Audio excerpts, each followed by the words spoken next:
This program deals with devil worship and satanic beliefs. It contains explicit scenes and descriptions of violent crimes and rituals. Americans are asking, who attacked our country? You have declared a subliminal jihad against the United States. Can you tell us why? Everything pertaining to what's happening has never come to the surface. The world will never know the true facts of what occurred, my motives. And night fell on a different world. And Iblis is thinking, I should be getting this position, not Adam, and this guy's created from dirt. And how does the army feel about you being head of the Temple of Set? And the conspiracy theorists can say what they will, but I want you to give me power over Adam, and I want you to give me soldiers and minions and all of these things. The people have so much to gain and have such an ulterior motive for putting me in a position I'm in. We'll never let the true facts come above board to the world. And I want you to be able to give me the ability to whisper into the hearts of mankind. And who was the grotto leader? Don't remember his name. You don't remember the name of a person who involved you in murder? Now these people are in very high positions, Yes. Ooh, welcome back to Subliminal Jihad, episode 287. I'm your co-host, Dimitri. I'm Khalid. And today, we have with us a very special guest coming in for part 2 of our episode from a little while ago, Wound Becomes Portal, Dr. Neşe Devenot from Psymposia. How are you doing, Neşe? Doing great. Yeah, happy to be here. We're very excited to have you. We had a lot of fun with your colleagues a little while back and talking about your new 200-plus page report, the Psychedelic Syndicate, which was a fantastic piece of investigative journalism, I would say. I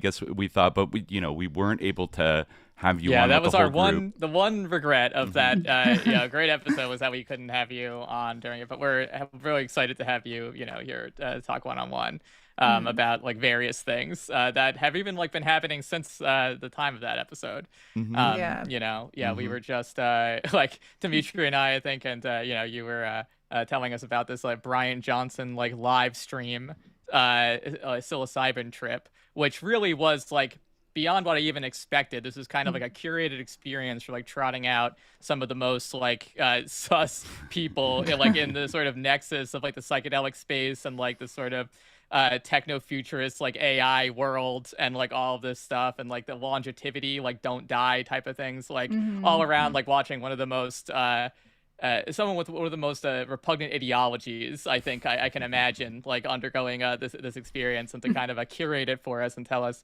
what to think about it. So it's something very, very interesting to watch. So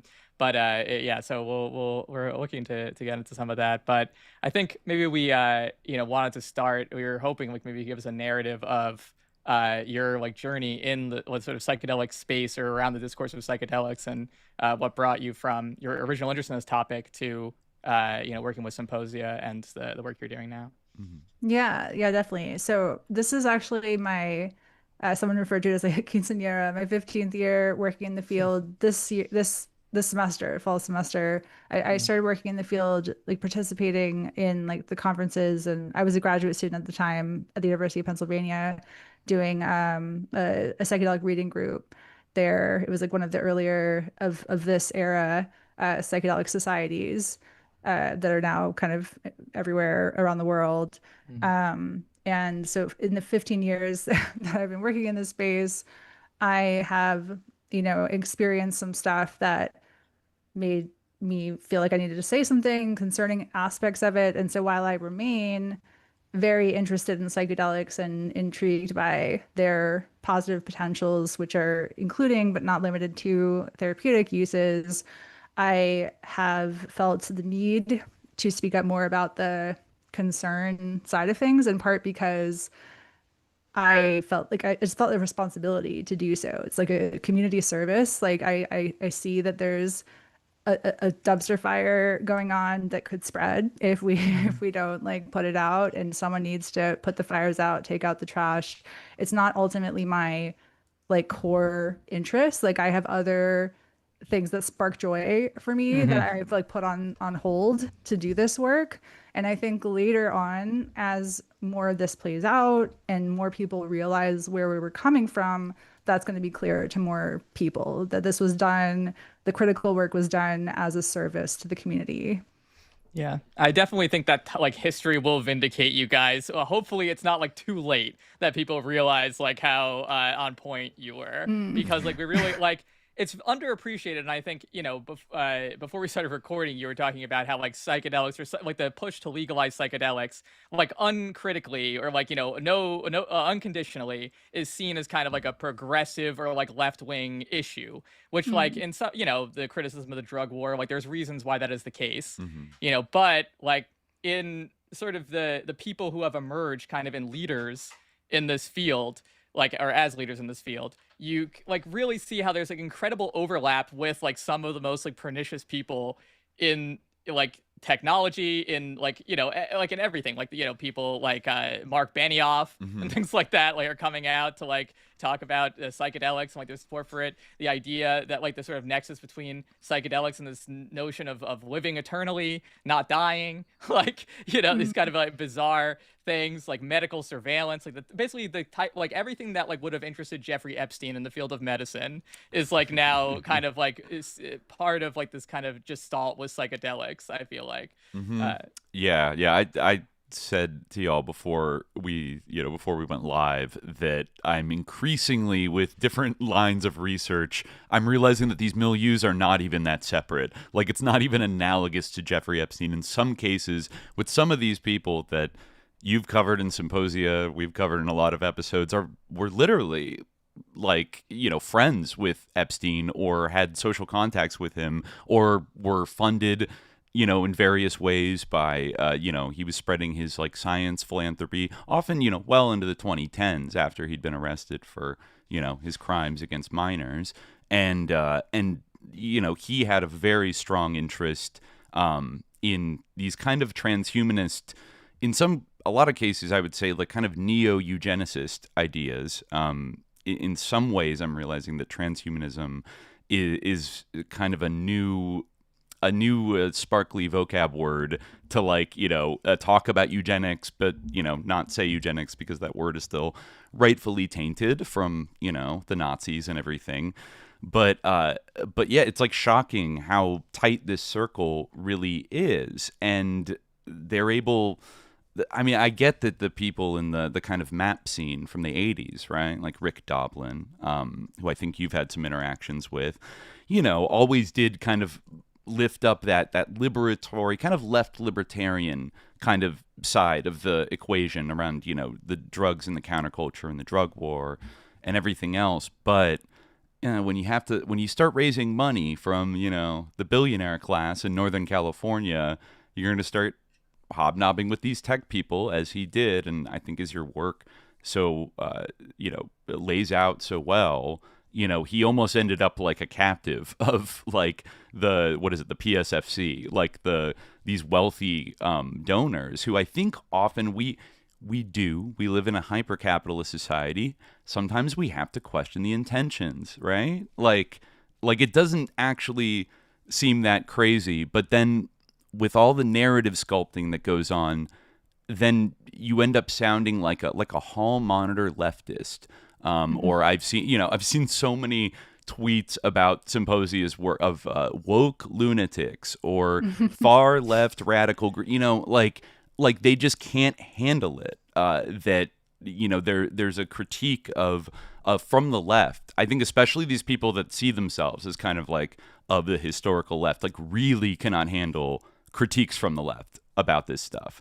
And I think history is vindicating you now in real time as to just how sketchy some of these like relationships and networks are. And like, I deeply do not feel like their ultimate goal is anything you could call liberatory, right?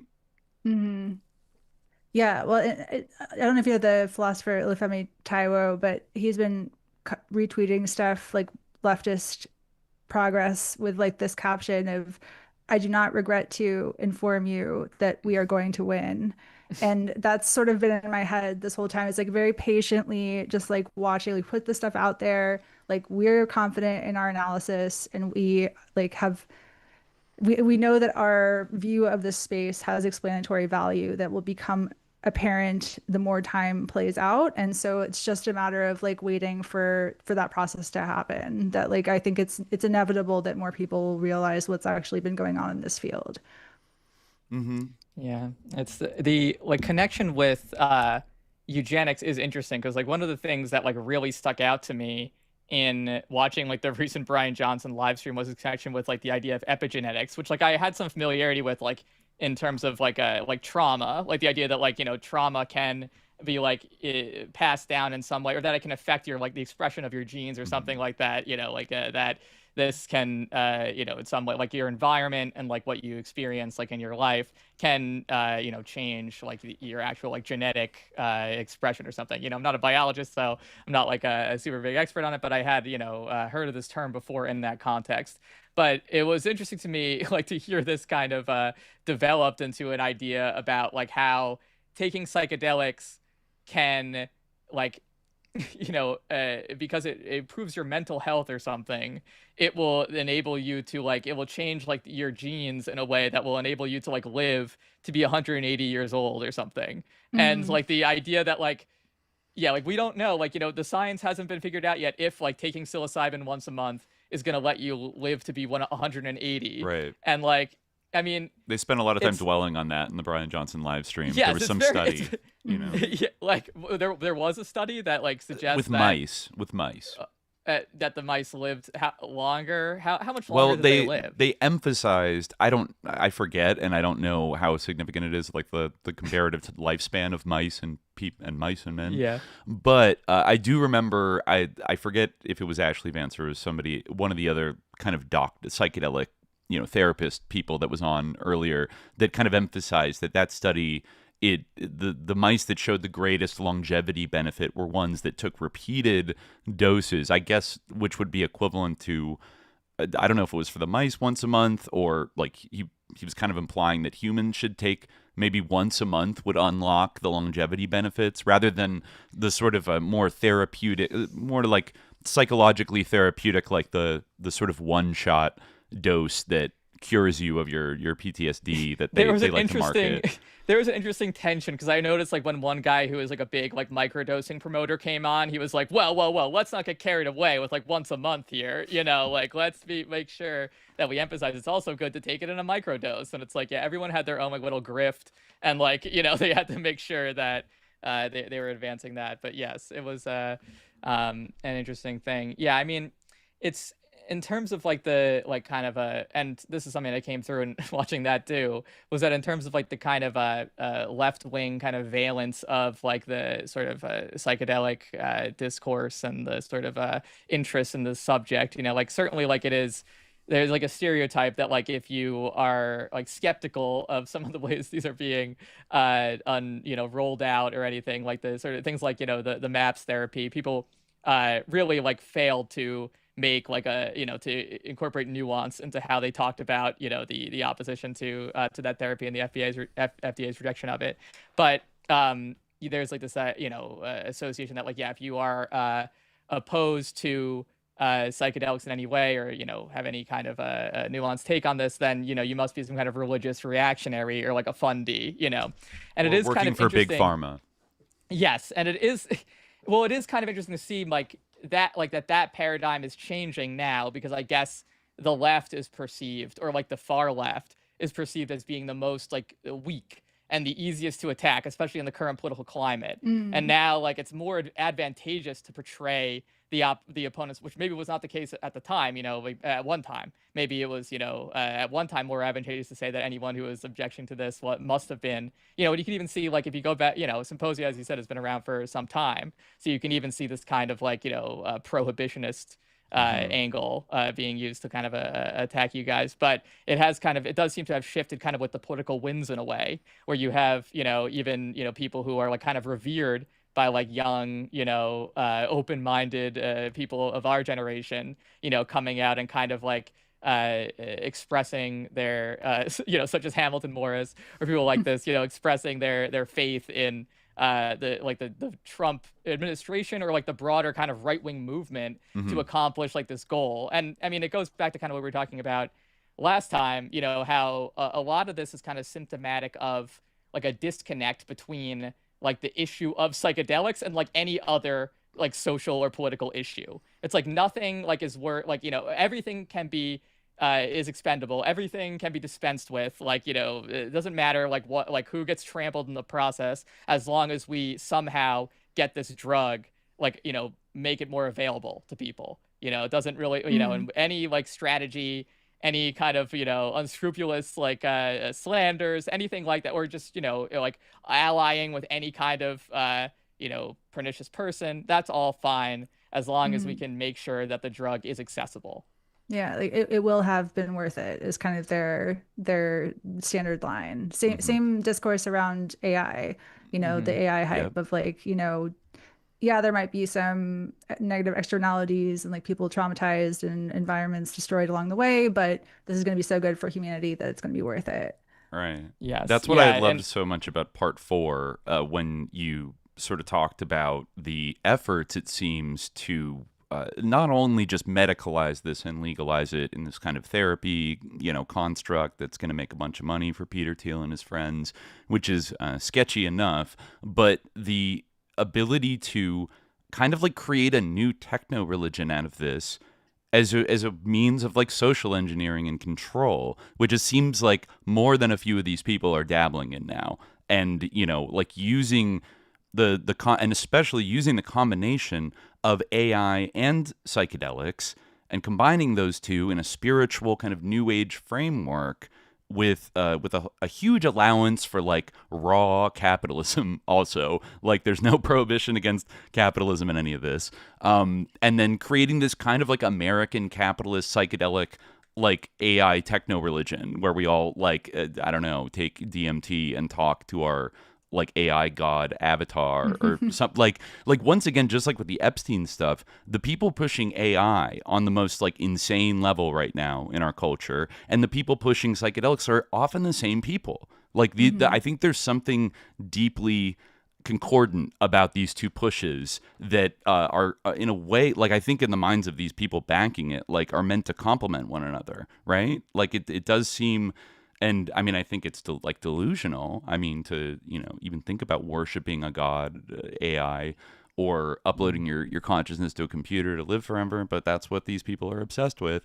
And it's hard not to see how they are going to like utilize psychedelics, if they are more accessible and legalized, whatever, to sort of build something. I mean, it's like they're like using Burning Man. It's like a training ground for, you know, like the Christiana Musk and the Jurvetsons building these weird art exhibits where, you know, that's where we get the wound becomes portal, like step into the, you know, this kind of Gaia religion kind of like vague Gaia religion, Esalen kind of stuff that it feels like the technologists are stripping it for parts and want to build it into some kind of new machine of belief. And I don't know. Yeah, the technologies of mass persuasion, especially used in tandem. And I had a paper that I wrote before the Psychedelic Syndicate that kind of informed some of my analysis in that section. It's called Terrestrial Hallucinations, Psychedelic and AI Hype as Inequality Engines. And in that paper, I mentioned like I was noting just like similarities in the discourse around both things. But then as I dug into it and I realized how it's the same people that are envisioning how to roll these out, I kind of open up the paper by saying that the presence of these parallels is understandable when one considers their underlying affinities, like two blooms from one plant. The same Silicon Valley and venture capital forces are investing enormous amounts of capital to develop both as cultivars in their own image, selecting for desired traits that further the existing socioeconomic order. That's fire. Exactly. Yes. Yeah. I was thinking the same thing. I was saying, no, it's very true. And like, even like before, like noticing that you were like on the same tip, like, you know, having followed your work from before, like I also like noticed like, these are like, it's a strange convergence, that, and also like the longevity stuff as well. Like, I mean, I remember in terms of what Dimitri is saying about like, this is a, like kind of has a like bizarre religious dimension. I remember actually it was Bryan Johnson who was almost articulated this, something that is I think a theme with a lot of AI people, from Elon Musk to Sam Altman, all these, you can kind of see the undercurrent there. But I think he almost, I guess because he's sort of known as being this kind of a figure who puts these ideas out there in an explicit form so that they can be signaled to later on, I feel is part of his role, including with the longevity stuff. But I remember he said with he was sitting down with Barry Weiss, I think, of course, who she has her whole role in this ecosystem. And he said something about I think that we had the relationship with God, between God and humanity, exactly wrong. God didn't create us, we will create God, and it will be an AI. And it's now you have people who like Joe Rogan, who had a lot of these same people who we now see on Bryan Johnson's live stream, a lot of these same kind of psychedelic AI influencers, tech people, who write these grind set books or whatever, or these kind of hagiographies of various tech figures, and then go on these tours. He's promoting the same thing now, where could Jesus not be a computer or whatever? Could the second coming of Christ not be from a machine? He said, "What's more virgin than a computer?" I mean. But you can actually see how it is interesting, because you brought up, I think, in one of your in your actually what you submitted to the FDA, your MAPS is a MDMA therapy cult. You talked about how hypnosis and neurolinguistic programming and things like that were skills and the sort of areas that people in your interest in psychedelics actively wanted to cultivate as part of psychedelic therapies, looking into how to manipulate people, make them more suggestible, or to use the techniques of hypnosis or NLP in psychedelic therapies, or quote unquote therapies. And yeah, you can it's I forget, I lost my train of thought, but it is could you explain for us, Neşe, I guess what you laid out in that letter is that MAPS, by its own admission, took its therapy protocols directly from a man named Dr. Stanislav Grof, right? Can you break down what that lineage of practices? Yeah, so that's the Rick Doblin, who has founded MAPS and was leading that initiative for many decades. He has stated that Grof is the reason for them to be doing their trials. So the Grofian Stan Grof therapy was the basis for the MAPS therapy. But that said, there are other kind of ideas that are also popular in the psychedelic underground that have influenced that. So it's not just Grof, it's Grof plus IFS, internal family systems therapy, and Hakomi, which is a mindfulness based. Hakomi, Francois Bourzat. Yeah, exactly. Yeah. So, and those kind of are all popular in the underground and kind of work together, depending on the practitioner and how they view it. But definitely in the MAPS protocol, they're all operative. But Grof is the main kind of impetus for their conception of how the therapy works. Right. And he has a very long, interesting history with the psychedelic underground. He came over here. He was from communist Czechoslovakia and then came over here, I think, which was one of the only countries in the sort of the Soviet bloc that I think did medical experiments on LSD, maybe in the 50s and 60s. Then he kind of soft defects and comes to the West, and then falls in with this California kind of scene that's emerging in the 60s. And was he at UCLA for a long time? I think. I forget if he was at UCLA. I'm not sure. Yeah, I forget exactly. But he does become very associated with both the Esalen Institute, which is such a hub of both the psychedelic underground and literally Silicon Valley. We were just talking about Betty Eisner too. She was at UCLA, I guess she had a big role in innovating this which Psymposia has criticized a lot in the past, this sort of male, female, two, a therapist, which often is a husband and wife couple, kind of overseeing this psychedelic therapy. That was something that she innovated, I guess. And she was, from very early on, in the same circles as Stuart Brand, who we were just talking about. Yeah. Right. They all knew each other. I know that I think we mentioned this in the Psychedelic Syndicate, the report we did, but in Michael Pollan's How to Change Your Mind, he mentions that like many of the leading kind of psychedelic therapists trained at the feet of Grof at Esalen. So it's like there's this like direct lineage through a lot of the people who are prominent in those spaces. Mm-hmm. And also the other big one, which is also heavily overlapping the community. I think we covered this a lot in our Sus Psychedelics episode, which is based on mostly your work from a few years ago, but the California Institute for Integral Studies, right? Was a big more of a direct like institution that would train underground psychedelic therapists, right?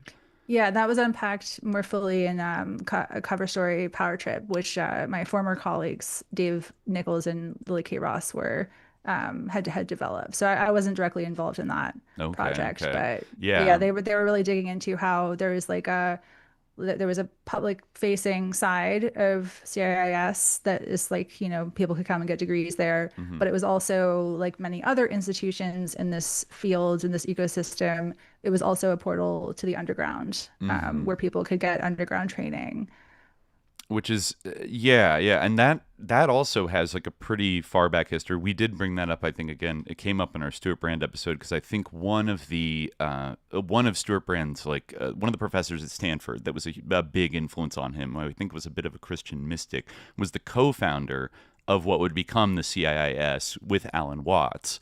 And, you know, so like even going back to the late 50s, you have these kind of characters kind of coming and setting up shop. A lot of them moved to little houseboats in Sausalito, and they start to form their kind of underground networks that are like already, you know, kind of somewhat robust by the time like the Summer of Love kicks off, or by the time LSD is made illegal in October 1966.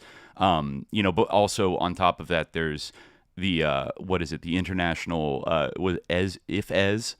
IFAS that was run by Willis Harman and Myron Stolaroff in the early 60s. That's where Stuart Brand had his first LSD trip under the guidance of James Fadiman, who's like a very big figure in this scene for decades. I found somebody the other Psymposia people were bringing up, or I forget if we talked about this person, Robert Jesse, who's like kind of a big figure in this scene. I found a lecture at the California Institute for Integral Studies about psychedelics, maybe from like 2013 or 2014. He does an exercise that I found interesting in terms of milieu mapping. He asked everybody in the beginning to like go around the room and name a powerful teacher that you want to be sort of like invoked, or that kind of like led you to like this CIIS lecture, like somebody that was very important getting you into the psychedelic underground. And then everyone says presente after they say their name. I was confused at first. I thought that everyone was saying their name, and I'm like, this is the craziest room of people like ever, because everybody is like a figure. Just to read you a brief list of who brought all this crowd of people who I guess are not, you know, famous or big, but like the people that brought them to go see Bob Jesse at the CIIS. Short list here: Alexander Shulgin, Larry Brilliant, Tony Robbins, Rick Doblin, Jim Fadiman, Carlos Castaneda, Ram Dass, Richard Rockefeller, and Stan Grof. So pretty, you know, that's a pretty discrete, like small network of, that's exactly the network we're kind of talking about, that some of them would go on to be like driving forces behind MAPS, like Dr. Richard Rockefeller, the great-grandson of John D. Rockefeller himself, was a huge supporter of like MDMA therapy and psychedelic therapy, like in the 2000s and early 2010s. But I don't know. So I'm a little spooked out by like some of this milieu, especially after reading Symposia's work, where there was a lot of things. I was already a little skeptical of the kind of Doblin milieu and the Esalen milieu, and this just added more data points. I don't know. And now it feels like we're connecting even more things together. Then it's like, you know, the Epstein thing, and then transhumanism, neo-eugenics, and then the rightward shift. Just maybe circling back to that, I think you're totally right, Khalid, that this is kind of the first time we're seeing this flip where a group like Symposia can be attacked as a radical, woke, left-wing. And it's like, why is that? That's not the language that old school hippies whatever we think about them, would have used, like in talking about critics of like psychedelic whatever. I think it's now that there has been such a push, largely from these Silicon Valley people, to like bring in the military and veterans as the face, right? Which I think you do such a great job of outlining in the Psychedelic Syndicate, right? Like, can you talk a little about the centrality of like the kind of veteran, like what function that serves of making the veteran the figure? Yeah, well, just as some like tangential context for that point. So I know you talked to last time to Brian Pace about, I co-wrote with him Right-Wing Psychedelia, a paper about the right-wing kind of interest in psychedelics. And at the, like, now looking back, it like seems like an obvious like topic, but at the time, this was not the way that people were talking about it. People were like, you know, if we just get psychedelics, pump psychedelics into the veins of the billionaires, they're just going to become pro-social and just want to use their like great wealth for good. And like, there was just this very uncritical propaganda, frankly, about like, you know, how psychedelics turn you liberal, you know, at least like maybe, No, I mean, we remember, like, that wasn't too long ago, actually. Like, back when we did our episode, like, that was still, like, basically the prevailing idea. And now, like, basically, I mean, Hamilton's comment of, like, so what? People who are right-wing do psychedelics, too. What of it? That's kind of become the thing. Anyway, sorry, continue. Yeah, well, so one of the points that, like, I kind of, like, figured out in my part of that paper when I was thinking it through is that, like, you know, experiences of interconnection, a lot of people have had those types of experiences on psychedelics and then feel more empathetic towards others and curious about people who are different from them. And then they universalize that experience and like assume that everyone's going to have that kind of experience that they did. But when you look at historical and other contemporary examples, people who have like a hierarchy-based ideology can interpret the same phenomenology of interconnection as interconnection to hierarchy, where it's like the great chain of being is the all, and you as, you know, the foot soldier slave, like that's your role. And if you question your role, you're jeopardizing all of the cosmic order.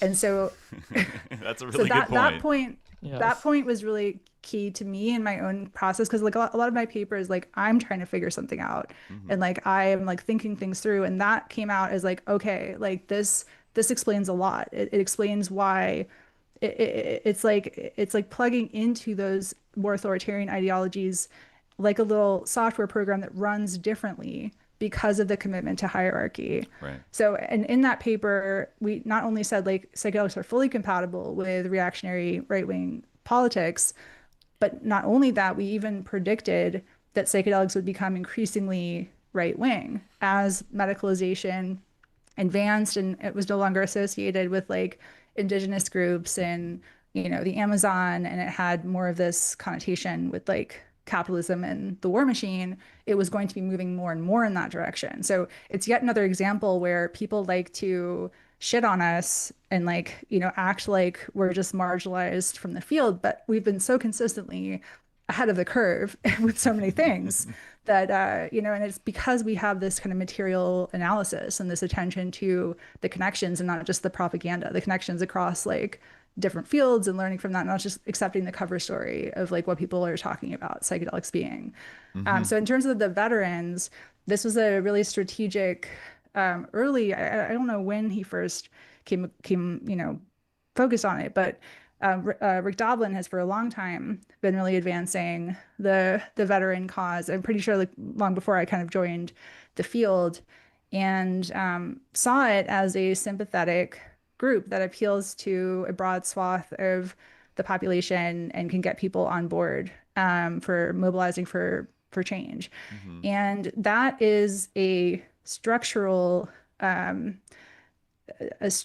feature of our society that I would argue was designed and put there on purpose. There is a reason why we have this whole, you know, like we could be treating teachers and nurses and you know, service workers with the same level of deference and respect that we are treating veterans. But it's like when you go onto a plane and like you have the service members go on, like there's this real like concerted effort to perform the value of veterans more than other people who also help to, you know, support society. Totally. And so that, you know, one thing that I learned from writing the Psychedelic Syndicate that I knew a little about, but just seeing how the sausage is made was like really opened my eyes in terms of like how much the consulting class engineers society as a performance, because it's like the very wealthy view average people as NPCs that need to be feared.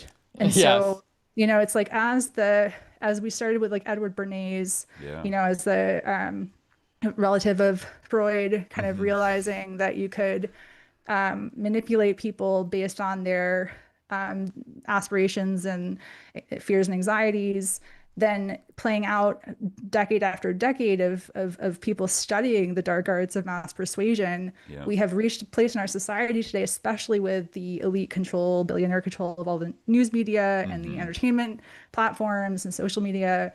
There is a performance to, you know, engineer consent for a specific version of society and how things are going to proceed.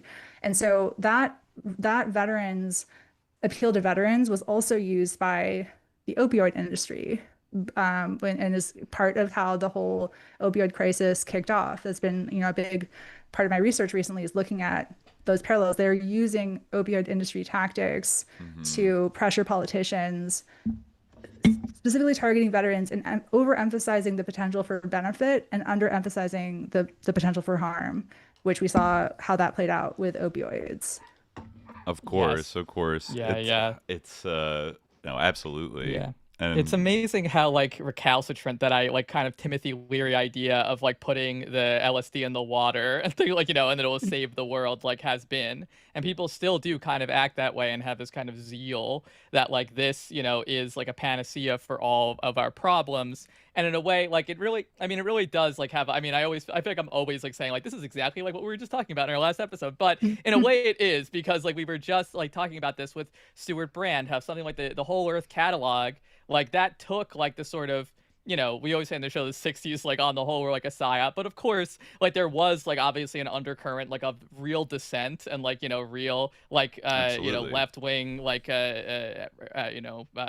sentiment and you know, a real left-wing activity like happening during that time that was like subverted and co-opted. And that's exactly what happened, where you actually have like something that was kind of perceived as part and parcel of this, psychedelics, but in fact it wasn't. It was like, that's actually the only thing that has survived of that, and like anything that actually was radical and like was transformative or good about it has been like totally stomped out. And now what we have is like, you know, the excrescence is like this kind of devotion to the drugs, which even at the time you had people like, you know, talking about how this was derailing everything and just had become this kind of bourgeois thing of like, you know, the same thing of like, you know, the sort of communalists buying up like land that had, you know, belonged to like, you know, laborers like and farmers.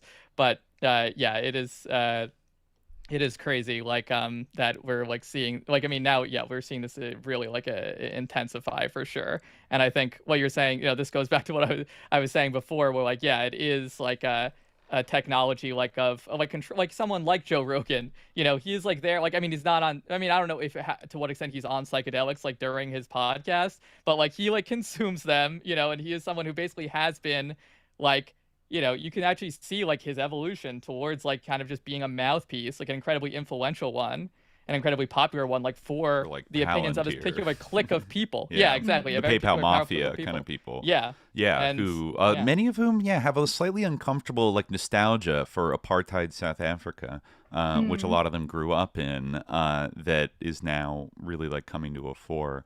But it's. Have you seen that elephant graveyard video? I think we linked to it towards the end of the report, but it goes into the kind of the cult of Rogan and how he became like that's a great everything video that he used to like criticize. Being a freaking free thinker, but now he has his like UFO cult like comedy club in Austin that, you know, and it's just supported by, always has these like one-shotted Navy SEAL operators on his show that did Ibogaine. For some reason, the tier 1 operators love Ibogaine. Like I looked at I think you put was it I forget if it was like Pickard going on one of these like pro ibogaine like podcasts where there's like a big like bearded guy, a big bearded Southern guy who's like going off about like the woke left is like trying to, we need to legalize ibogaine for the operators because the woke left is like just saying some like crazy right wing shit. But like ibogaine specifically has this like war fighter kind of ritual. They're building a kind of cult of the warfighter around it. You can kind of see like some kind of Spartan shit, where you do it once. Brian Hubbard is the guy they were talking to. He's been a big he's like a pastor of ibogaine, like really kind of Southern preacher affects vibe when he's like talking about it. Yeah, he's got Rick Perry in his group. I think the Jurvetsons support his organization, like the Ibogaine for America Institute or something like that, or American Ibogaine Institute, I think is what it's called. There were some. Yeah, I mean, when you, typical backers. Well, just one quick thing about the elephant gravy, because Brian Page shared that with us, with our group. And watching it, I was so fascinated by the parallel between like our work and what happened in that video, because it's like ultimately the creators of that were pursuing this like question. They were like, why has comedy become so unfunny? And they arrived at the same people and the same actors that that we arrived at from asking the question of like, why is the psychedelic field so unpsychedelic? Why is it corporadelic all of a sudden? Yes. I can remember the mists of the 2000s, like growing up in the Bay Area, where there was this crunchy maps, like Erowid kind of culture that sort of existed in the underground, and like there it was kind of maybe tolerated. I mean, I lived 15 minutes max from Alexander Shulgin's like drug lab, which was like protected by the DEA for decades. Used to drive by it every day, didn't even know it. And like, so there's a little bit of like, oh, it's tolerated, but the general vibe was like that mainstream society was completely hostile to psychedelics and like would punish anybody that was like outward. So when the 2010s start, suddenly you get like these powerful, and mostly they're coming out of like Silicon Valley, but these like very rich, successful kind of mainstream type people that start to talk about it a little bit. And then it starts to get normalized very fast, like fast tracked. Suddenly, like it's unclear exactly what changed, but it's fascinating how like there are people who like most of them like have no like respect for like religion or like belief in God at all, but they like often like perceive this as a way what they appreciate about it, I think a lot, is like what they think a religious experience is, they can like induce through a drug with a tool. And like that is like such a powerful ability to be able to do that. And it's like, well, this could be like great for everything that we're trying to do to like cement our total control over society. That's like well, that was one of the really interesting like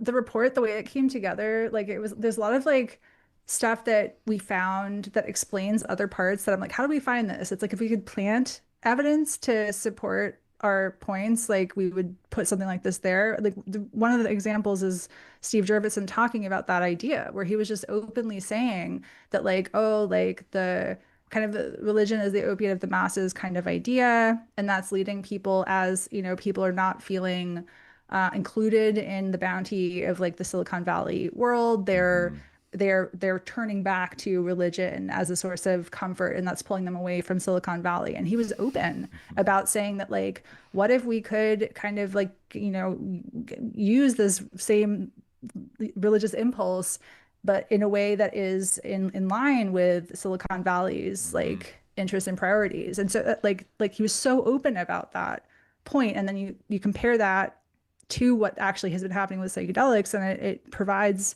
some context for that.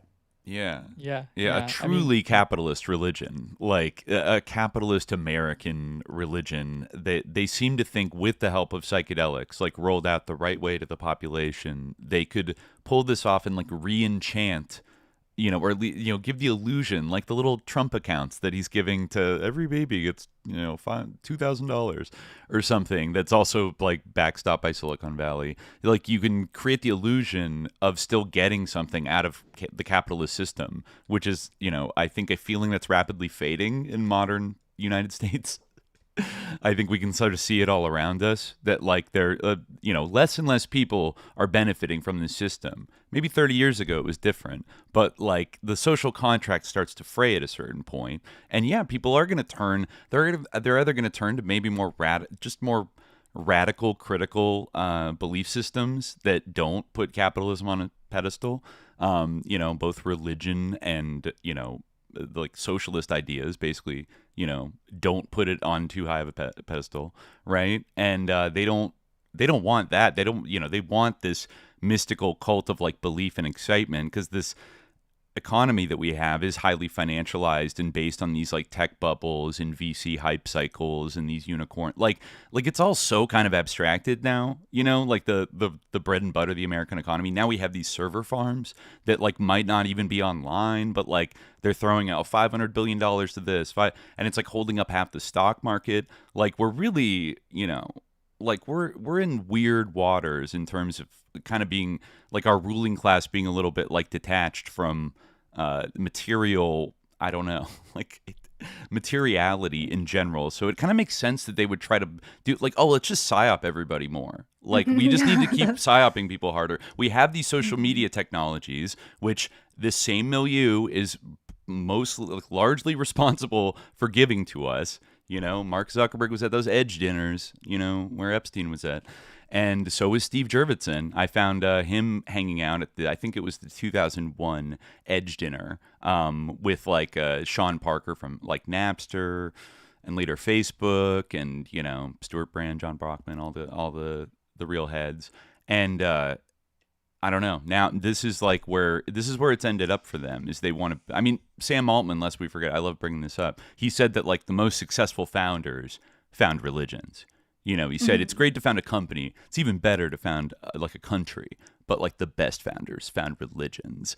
And like, okay, like you can see what he's trying there.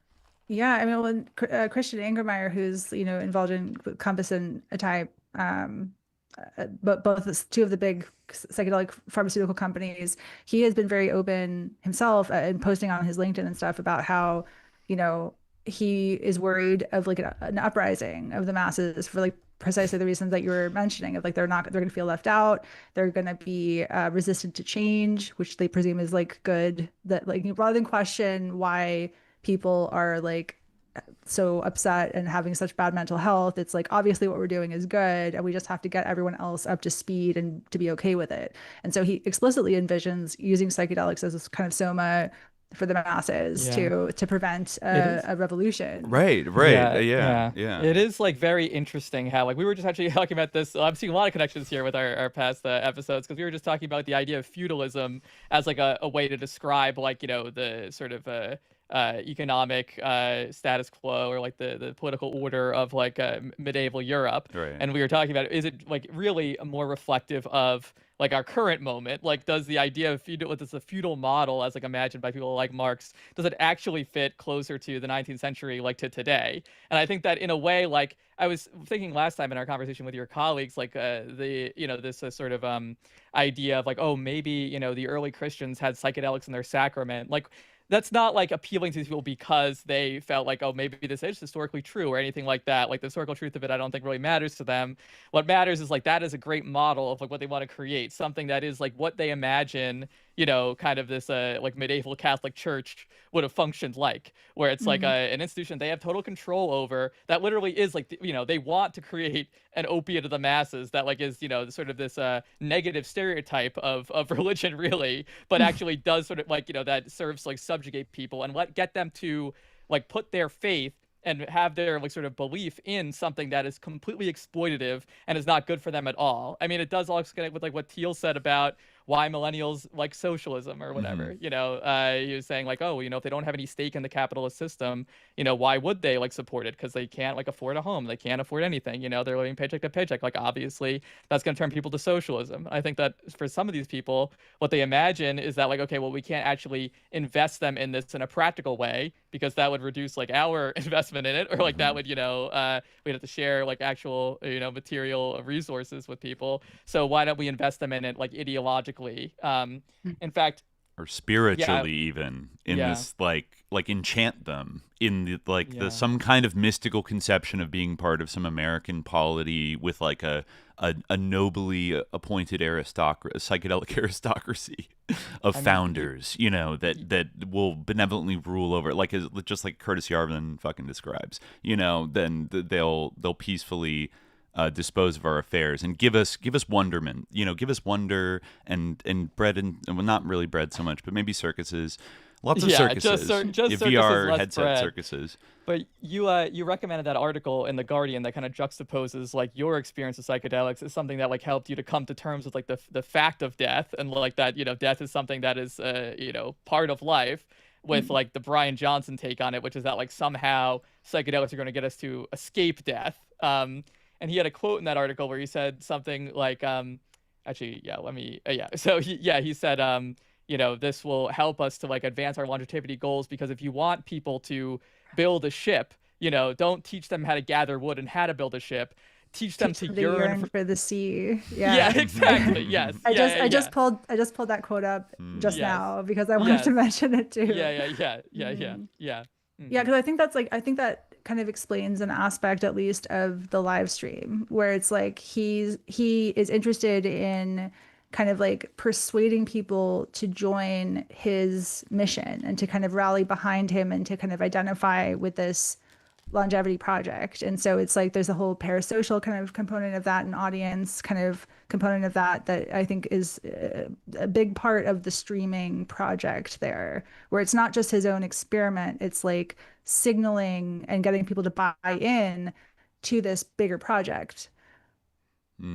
Yeah, definitely. And that was what was so strange and striking about it to me, was that like I thought like that we would be watching like him like trip out and like, you know, what he would say and what he would do, you know. I thought it was kind of just going to be like this kind of a verite thing, but it wasn't like that at all. It was all like kind of like curated and like narrated for us by like these psychedelic influencers, including Hamilton Morris, like most of whom, like, I mean, really, it was like a parade of like, you know, prominent like right-wing voices, and Hamilton Morris, who we're supposed to believe isn't like that, but you know, mysteriously has not had his left card pulled yet. Right. You know, by people paying attention, but because of this parasocial element, I think like that's exactly what's at play there, where like he has his hooks in people because like he taught them to open themselves to drugs or whatever, like that it was okay to take LCP or something, you know. If we could for a moment just zoom in on the part of the Bryan Johnson live stream that Hamilton Morris appeared on, because as we went over the last time, he came out pretty hot attacking Psymposia a couple months ago, terrorists, borderline libelous sort of, on shows like Channel 5 and with Shane Smith and some other ones like that. But I thought immediately when I saw the lineup for this, I literally LOL'd, because we had just talked you know, with everyone else at Psymposia about like how sus Steve Jurvetson and his wife Genevieve Jurvetson were, and wouldn't you know it, Hamilton Morris like appears simultaneously with Genevieve Jurvetson. And so like, yeah, do we want to break that like what they talked about, or like what the vibe of this was? Because, you know, Hamilton's appearing with like a very powerful funder of this entire like psychedelic, you know, kind of therapy effort, right? And she was a key kind of had a key role in the targeting of Psymposia over the past year as well. She basically like pushed for the NY Times article, right? Which we yeah, talked about. Can you break down like what she personally was up to against y'all? So we had heard, as we talked about in the report, from someone that there was a hit piece kind of like in the works at the New York Times. This was like months before it came out, like, you know, over the summer before it came out, something like that. And it was mentioned that the Jurvetsons were behind it, were like really pushing for it. This was before we had any, like, that was just shared with us with no context about like them knowing that we knew anything about the Jurvetsons. It was just given to us as that was a factor behind it. And then once, like when we start out the Psychedelic Syndicate, we were aware of PSFC, which is the group, the Psychedelic Science Funders Collaborative that you talked about last time, that she's like a key player in, but the full like connections and the extent of the influence didn't become clear to us until there was this like synchronized mobilization of all of these actors pushing the same narrative, circulating the same kind of like agenda and stories by people, journalists like Rachel Newer. And so it kind of revealed this like group because they were all working in concert together. So she was very kind of outspoken on social media, pushing this leftist kind of conspiracy, radical, leftist conspiracy about Psymposia, during that whole fallout from the FDA advisory committee with MDMA. So that's like kind of the context of like she's been critical of us in a way, I should say, like similar to the conspiracy she's been pushing about like Zohran Mamdani is the exact same. She shared a video that was like a exact narrative, like the rhetoric of it was the same, describing Mamdani and as she previously described Psymposia as this like sleeper cell, like taking over the Democratic Party from the inside. Like it was the same story that she was, because she just fundamentally sees like labor and labor organizing, like people, working class people doing stuff that's not their agenda as like terrorism. Now that's very interesting to me, because I think maybe it speaks to the tangled webs that these people are weaving. Because I was just looking into something that, like, something popped into my head from the other day. So Genevieve Jurvetson was attacking Mamdani, doing a classic, like, right-wing, because she said before that, like, socialism is like a cargo cult for, like, mediocre losers or something along those lines, right? Oh man, I'm actually seeing this now. Yeah. Well, okay, so sorry, the luxury beliefs, which is such a projection. Mm-hmm. Right. It's such a projection because it's like the billionaires. Exactly. They're the ones who have the luxury to believe in their like narcissistic worldview. Exactly. Believing that you're not going to die is the ultimate luxury belief. Like, are you kidding me? Right. Like that's beyond. But here's something that's like a little strange, because I clocked it like the other day. There were some articles that were coming out about fundraisers that Zohran Mamdani was having in like for to fund his like transition effort. And of course, there's some that were like trying to take shots at him. He's like, oh, he's taking money from the billionaires now. But I do feel obliged to pay attention to these things, right? Like when we have a hot new socialist person with a populist campaign that wins and is popular and everything. So one thing I noticed is that one of the people throwing a fundraising party for him was Mike Novogratz. Are you familiar with that name? Mm-mm. So he's like a crypto like tech guy who is also really big into like psychedelics and is, I think he is invested in Compass Pathways along with the Jurvetsons and Peter Thiel and all this other stuff, which I think that like he might be doing a thing where like I'm gonna try to like get on his good side, and then like make sure he's friendly to whatever psychedelic or crypto stuff that I'm like kind of involved in, right? But it's funny that, I mean, on some level they're like part of the same network. I think they're both on the board of something, or they both support something called the Audacious Project, which I don't know if it's exactly psychedelic, but it's a kind of, I'm just looking at their website, but it's kind of one of these like TED adjacent, like futurist kind of conferences about social impact. But given the people that are like on it, I think there's probably a lot of psychedelics enthusiasts. And so I wonder, like, are they even going to, are they going to do like a cynical pivot? Maybe if there is going to be like a little bit of a backlash against a lot of this AI stuff in Silicon Valley and these people just being like openly techno-fascist and all this stuff, like, are they then going to try to pivot back to being like, actually, we're leftists, like a little bit, like a little, or at least send some of their emissaries to like curry favor, make sure they're not going to lose like the next generation of Democrats or even Democratic socialists? Because I have to say, like, I could easily see a kind of like that sort of DSA, Democratic Socialist, still working within the Democratic Party, kind of New York kind of people. I could see them be convinced that this is actually still fundamentally left-wing. Like maybe some right-wing people got involved, but like kind of bringing it back to the Hamilton cover story of like, this is hecking leftist fundamentally. And, maybe try to modulate or play both sides What do you have you seen any other like indications of maybe a kind of modulation to try to like still curry favor on the left? Amongst like psychedelic like philanthropists and like those kinds of people. Yeah. I haven't seen a lot of that. It's not that I mean, it would make sense, like what you're saying. There's going to be a shift in the sentiment, and so putting all of their eggs in one basket like doesn't necessarily make sense unless they're just so convinced that it's going to work and they're not going to need to, because there is that side of the Peter Thiel orbit. It's like we're not going to need to have elections anymore. It's like if they manage to install Palantir fascism, like they might not need to hedge in that case. But I just haven't seen a lot of the discourse is just on the more right side recently.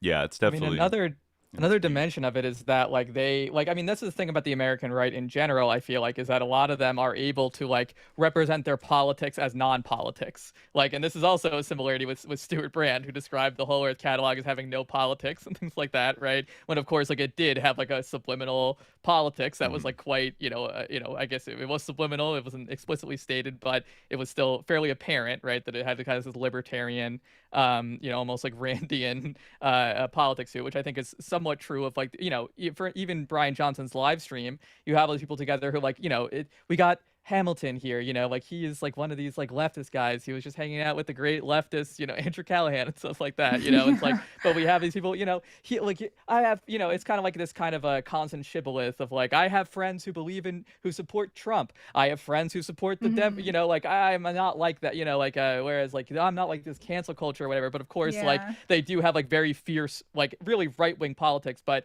it's this weird phenomenon on the right where they like, in American discourse, for whatever reason, like far right is like still seen as like kind of like a slur, I guess. I may be going back to a different political paradigm, like where people will kind of get their hackles up if they're called far right, even if they like absolutely are, and they see it as like, how dare you like call me far right? It's like, well, like why are you ashamed of your politics? Like this is like what you believe, but it is this weird thing where like I guess it's kind of a holdover from the sort of a shrinking marginality, or the shrinking kind of or the holdover from a time when the right was more marginal, where you like we have seen a massive transformation even for like within my lifetime, like things like open like racism, like flagrant xenophobia, like just like the idea that like America should just exclude other groups on the basis of race or religion. That's something that is totally transformed in my lifetime, is like within like the sort of Overton window of acceptable discourse. But that's like exactly how they've done it, is they've represented this as being like, this is not far right, this is just like normal apolitical common sense, just like saving the veterans no matter how we have to do it, 100%. I mean, this week I was like saw clips of like Asmongold doing exactly that, like the most like Nazi dehumanizing like statements about Black people in this country and other topics, and then when you say, oh, those are Nazi things to say, he is like faux offended, or kind of like has that the exact response that you're describing, where it's like the label is seen as like offensive even though it's accurate. They do that all the time. It almost it's funny, like a lot of them will like openly support Franco, or like a slightly less controversial fascist, but then if you say like, oh well, you're like a Nazi, then they'll get upset just because it's part of this kind of like American civic religion, or has been, that like Hitler is bad, and but they really obviously, like if you really force them to It kind of puts something in a different light that when I was reading through one of those books about Stuart Brand and the Well in the 80s, one of the first really like social networks, that was where this thing was invented I think it was called Godwin's Law. That like this is kind of like a popular meme and like early like in internet arguments, Hitler will always come up. Inevitably, like Hitler will be invoked in like a forum argument, and that will sort of like terminate the conversation, like the debate, and just kind of like kill it. And I remember years ago, this is kind of before the rise of the alt-right, but people would always like bring that up if you called anybody a Nazi. And I mean, you could see it kind of like it became this stupid meme that actually like isn't. It's like, okay, haha, funny. Like, yes, when people are fighting, one might call the other Hitler at some point. Okay, funny little observation. But the idea is like, there actually are Nazis on the internet. There always have been. There have been fascists on the internet. There have been, crazy eugenicist, like people with not hierarchical, authoritarian right-wing ideas and racist ideas and stuff like that. So it kind of like brushes it aside, like it's not significant. And now we see like kind of like they have that same impulse. The right-wing people, if you call them Hitler, be like, Godwin's law, like, oh yeah, you're owned because you called somebody Hitler, and it's like you're literally praising Hitler. Like, I don't know what I'm supposed to call you. It's also like a failure. It's like a failure to appreciate that, like, they are, like, have the politics, like, that are in alignment with. It's kind of like how, like, people like Zohran Mamdani will be called a communist or something, when, like, of course he's not in any way. Right.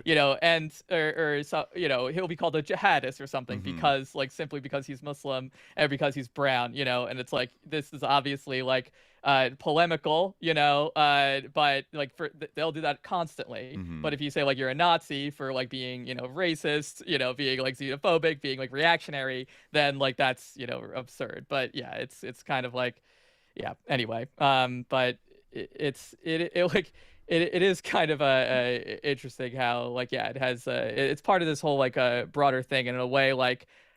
The ideological dynamics of it are interesting, the way that like it kind of is used both to sort of like progressive wash like these like really like perfidious ideas, and also to kind of like left wash the psychedelic movement, which of course like is really has increasingly become like anything but, and is like this like a very dark vision of the future, really like a vision of kind of like a transhumanist aristocracy, like just ruling over us with an iron fist, and everyone else being anesthetized while they're having visions of godhood or something.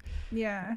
Well, just before we move on from one thing I wanted to mention about Hamilton and Genevieve on the Bryan Johnson stream is someone had told me, I'm not on Hamilton's Patreon, but evidently there was some podcast he did where the previous podcast, he was talking about how Psymposia should focus on like real problems, like, the longevity people, as like they should go after them. And then the next podcast, he said right after that happened, he got contacted by Bryan Johnson. And then when he heard about like Genevieve and everything, he was like, what appealed to him so much about it was like doing it to upset Psymposia from his perspective of like, on Blue Sky people referred to it as like a nightmare blunt rotation. I saw that come up like quite a few times. It certainly was. It certainly was. That's funny though. So that's how he's explaining it, that he just stumbled upon Genevieve Jurvetson via getting invited randomly on Bryan Johnson's. No, well, he didn't. No, they knew each other already. He's like posted pictures and stuff of them. But they in must terms know of each like other. going, in terms of Bryan Johnson, like I think like they reached out to him and asked him to do that. But it kind of goes to show how like he doesn't really stand by a lot of the stuff he says. He likes to score points and to win, and that kind of drives a lot of it, more so than like consistency or like a grounding in the evidence and that kind of thing. Sorry, keep going. Yeah. No, you go. I honestly was surprised that he didn't bring you up like during the. I almost expect like, because there were a couple like questions where it almost seemed like they were trying to like get get him an opportunity What's to do it. What's standing in the way of legalized psychedelic therapy? Yeah, in your view? Exactly. There were a lot of like kind of like leading questions, but he did demur a bit. I mean, the standout moment to me with him and Genevieve Jurvetson was that Genevieve Jurvetson went on this kind of ecstatic kind of, I think that this was all kind of planned in advance, but there was a moment where like Ashley Vance was interviewing them, who's like this kind of like a state media guy, like he's like Elon's like like an Elon toady, who like wrote this like a book that doesn't say like a negative word about him, that's like less even more intensely hagiographical than that John Markov book. Who was also at the Epstein like Edge dinner with Jurvetson in 2001, by the way. I found his photo at the Edge Foundation website. John Markov, nice. Who wrote Stuart Brand's biography, used to go to the Edge Millionaires dinner. Of course. but yes, he Vance asks like what are you most hopeful about in the psychedelic space, and Genevieve Jurvetson went this kind of like a rapturous thing about how the potential of this administration in particular, and how like this is going to be great. We're going to get like, on the White House. They have HHS on board. Secretary Kennedy. Secretary Kennedy is ready to rock and roll. She said something like that. Yes, and Hamilton kind of had to give like a slight like loyalty oath. He had to bend the knee somewhat, where they said like, well, what about you, Hamilton? Are you optimistic? Do you share this optimism? And he's like, I'm certainly hopeful. It's like, well, I mean, that's probably the most. I mean, I guess he could have said I hope or something rather than saying I'm hopeful, because that implies, I guess, that he is optimistic. But but I mean, he does strike me as someone who, this is the only important thing to him, and he will do anything in order to accomplish, his vision of this. He's a difficult person to understand at times, but yeah. One track mind, yeah. Oh, yeah.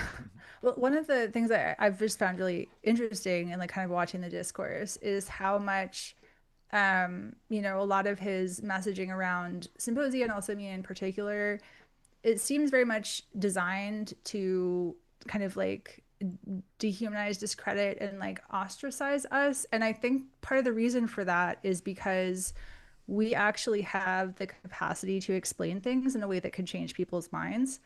And they want us to be a third rail, because if people assume that they know what we're saying, they won't stick around to find out what's beyond their pre-existing assumptions.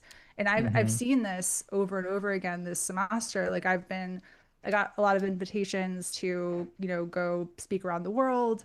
And every location I went to this year, when I actually had a chance to explain myself and explain my analysis and the concerns, where like people could say, but what about, and I could respond to that and clarify how my position is not what they're expecting it to be, people can understand me.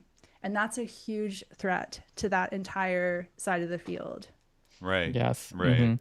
Yeah. Well, I mean, the whole like the discursive quality of that live stream, like, his experience, like his trip didn't speak for itself. This really was like an opportunity for these people to propagandize the audience. Like that really was like the whole like it was just like, okay, he was in the sleeping bag with headphones on, listening to music, and then Genevieve Jurvetson and Hamilton were basically talking about, all this other psychedelic stuff. They had like panels basically while like he's like in the corner, like, picture to picture with the sleep mask on. I think he mentioned, I didn't realize this at first, but it was done in a specific legal psychedelic therapy setting that had very specific rules around it.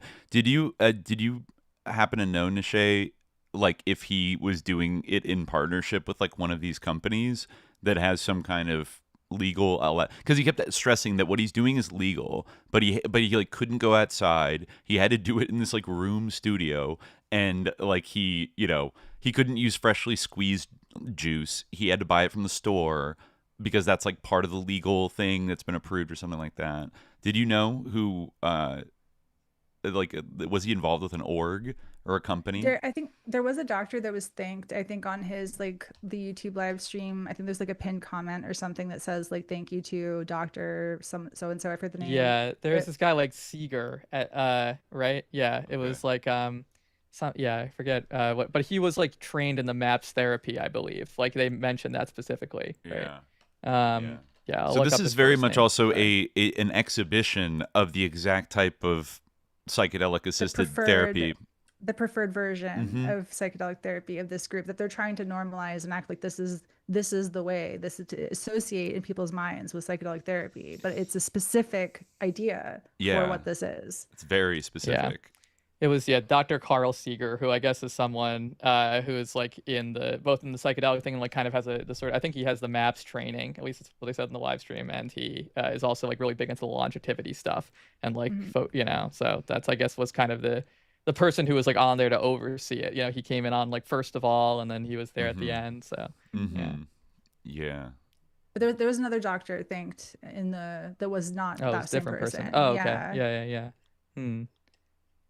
Yeah, even in like Maryland, where I live currently, there's there was just a task force report that was put out that first there was a group, they had lobbied to get a task force in the state to research psychedelic access models and determine what would be best. And you could see in the actual like law establishing the task force that it was already PSFC, because the way they like described what they were interested in aligns with the preferred PSFC model. And then lo and behold, the task force just published this long report after having interviewed a bunch of people with ties to PSFC that like, oh yes, in fact, Maryland can't wait for the FDA. We must rush ahead with this particular version of psychedelic therapy that PSFC is heavily invested in. So it's like, it's very much trying to normalize it. And in there, so the PSFC had like an earlier landscape report, but then they more recently, after the FDA rejected MDMA,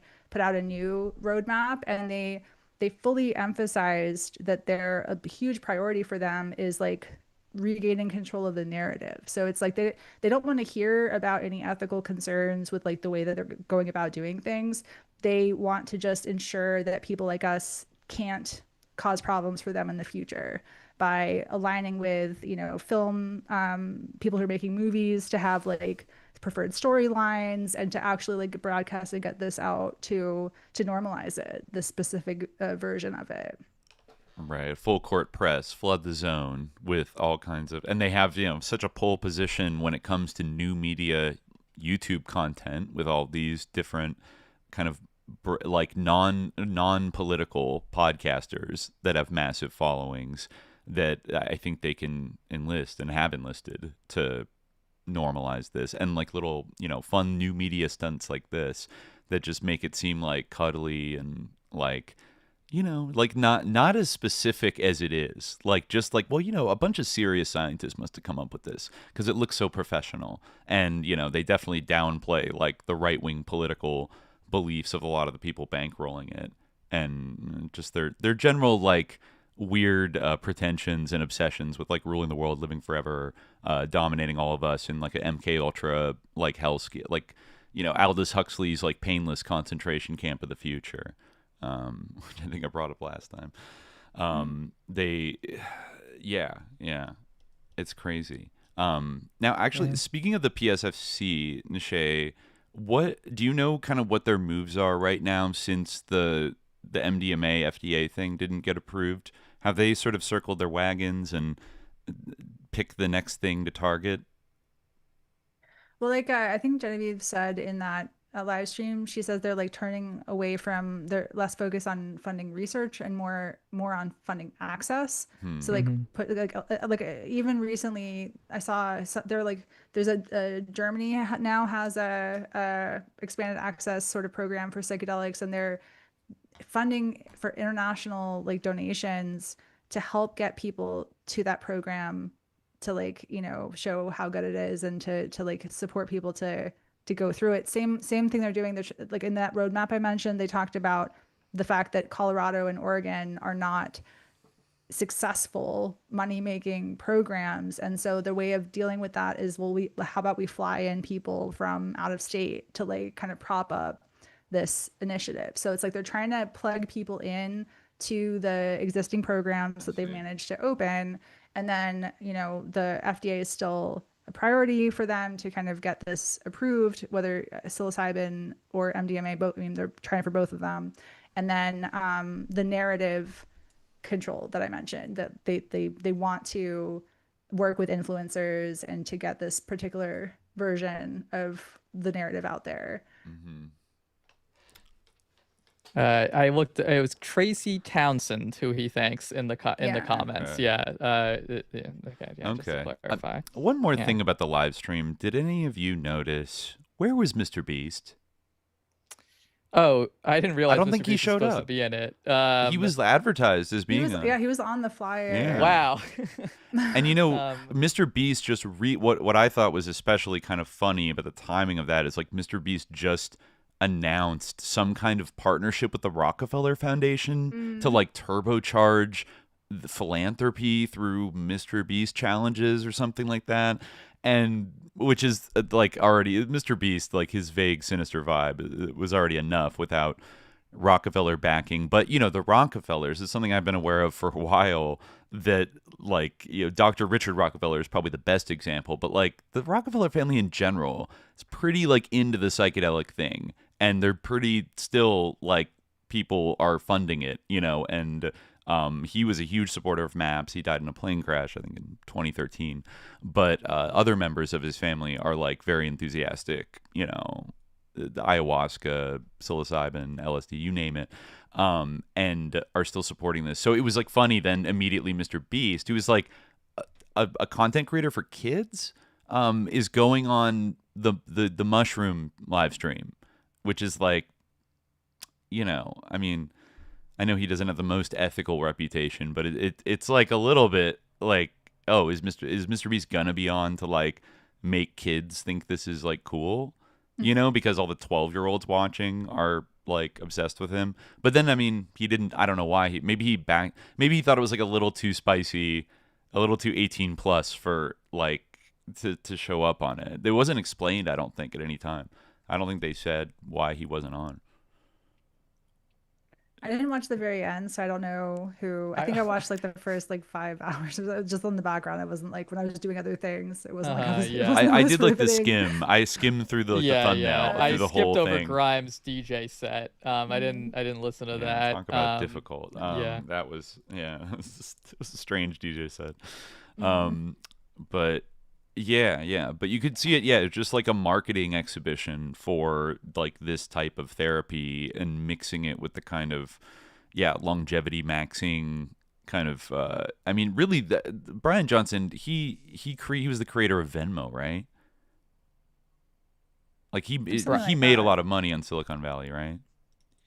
Did he create Venmo? Or he was one of the people that started Venmo. Oh, he was the CEO of Braintree. Mobile and web payment systems, and an acquired Venmo, and the combined entity was acquired by PayPal for $800 million in 2013. Interesting. So yeah. So I mean, he seems like he's been selected to be like the guy to go out and be the face of some of this new transhumanist some of these new transhumanist ideas. And kind of make it like a fun, like, ooh, I'm experimenting on myself, and it's so goofy. And... Right, it's like shocking and crazy, like especially with like the "my son is my blood boy" thing that he first like became prominent for. It was like taking his son's blood and injecting it into himself, which was like an idea that was like awful. I mean, you really can see like how like the the kind of like narrative of him as this like great psychedelic ambassador is even like kind of like. I mean, that is something that is like, what? You're taking your son's blood and injecting it in yourself in order to like try to prolong your life? That is like sus. But now it's kind of like, oh, well, he's actually trying to promote magic mushrooms, and it's beautiful. I think somebody in the live stream, I think, brought up an example of like in a mice experiment, they extracted the blood of, I think it was like young mice that had taken psilocybin and then injected it into older mice, and it made them like younger or like arrested their aging or something. I think literally a doctor just kind of threw that out there, I think, in like the earlier part of the live stream. Well, like it's it's very like honestly like they basically like reverse engineered like adrenochrome conspiracy theories, like literally, because like they're they're talking about how like this is like longevity because like it lets you have like the connectivity in your brain of a child. They were also saying that, but then it's like, okay, like whatever, like it helps your mental health, and if you're mentally healthy or something, then like okay, that's you'll live like a couple years longer maybe, but like no, like that's not the end of it. It's also like creating new children with psychedelics and then taking their blood and injecting it into yourself. All right, interesting. I'm on Tracy Townsend's website right now. She actually has the "If you die before you die" Mount Athos inscription that you talked about in she has that at the top of her Healing Ethos about page. Wow. It's the very first thing. And then the second one is from The Structure of Scientific Revolutions. All significant breakthroughs are break withs, old ways of thinking. Of course. Yes, yeah. Radical breakthroughs, as Jeffrey Epstein would say. Yeah, this is funny. All right, so she has the paradigm shift. The old paradigm, mind-body dualism, and the new paradigm, mind-body unity. Old paradigm, human as machine. New paradigm, human as quantum computer, still a machine, but okay. Old paradigm, physical symptom driven. New paradigm, psycho-spiritual lens. Old paradigm, Western allopathic dominant. new paradigm, fully integrated Eastern, Western, and indigenous. All right. I don't know if that's the case, but excels in acute genetic-based conditions. That's the old paradigm. Excels in chronic lifestyle behavior-based conditions. The new paradigm. And then the old paradigm is paternalistic model, and the new paradigm is inner healer model. Pretty, yeah, very, very interesting. It's a bunch of it's like a bunch of pablum here. Yeah, I'm glad they figured all that out. Death is not to be conquered but befriended.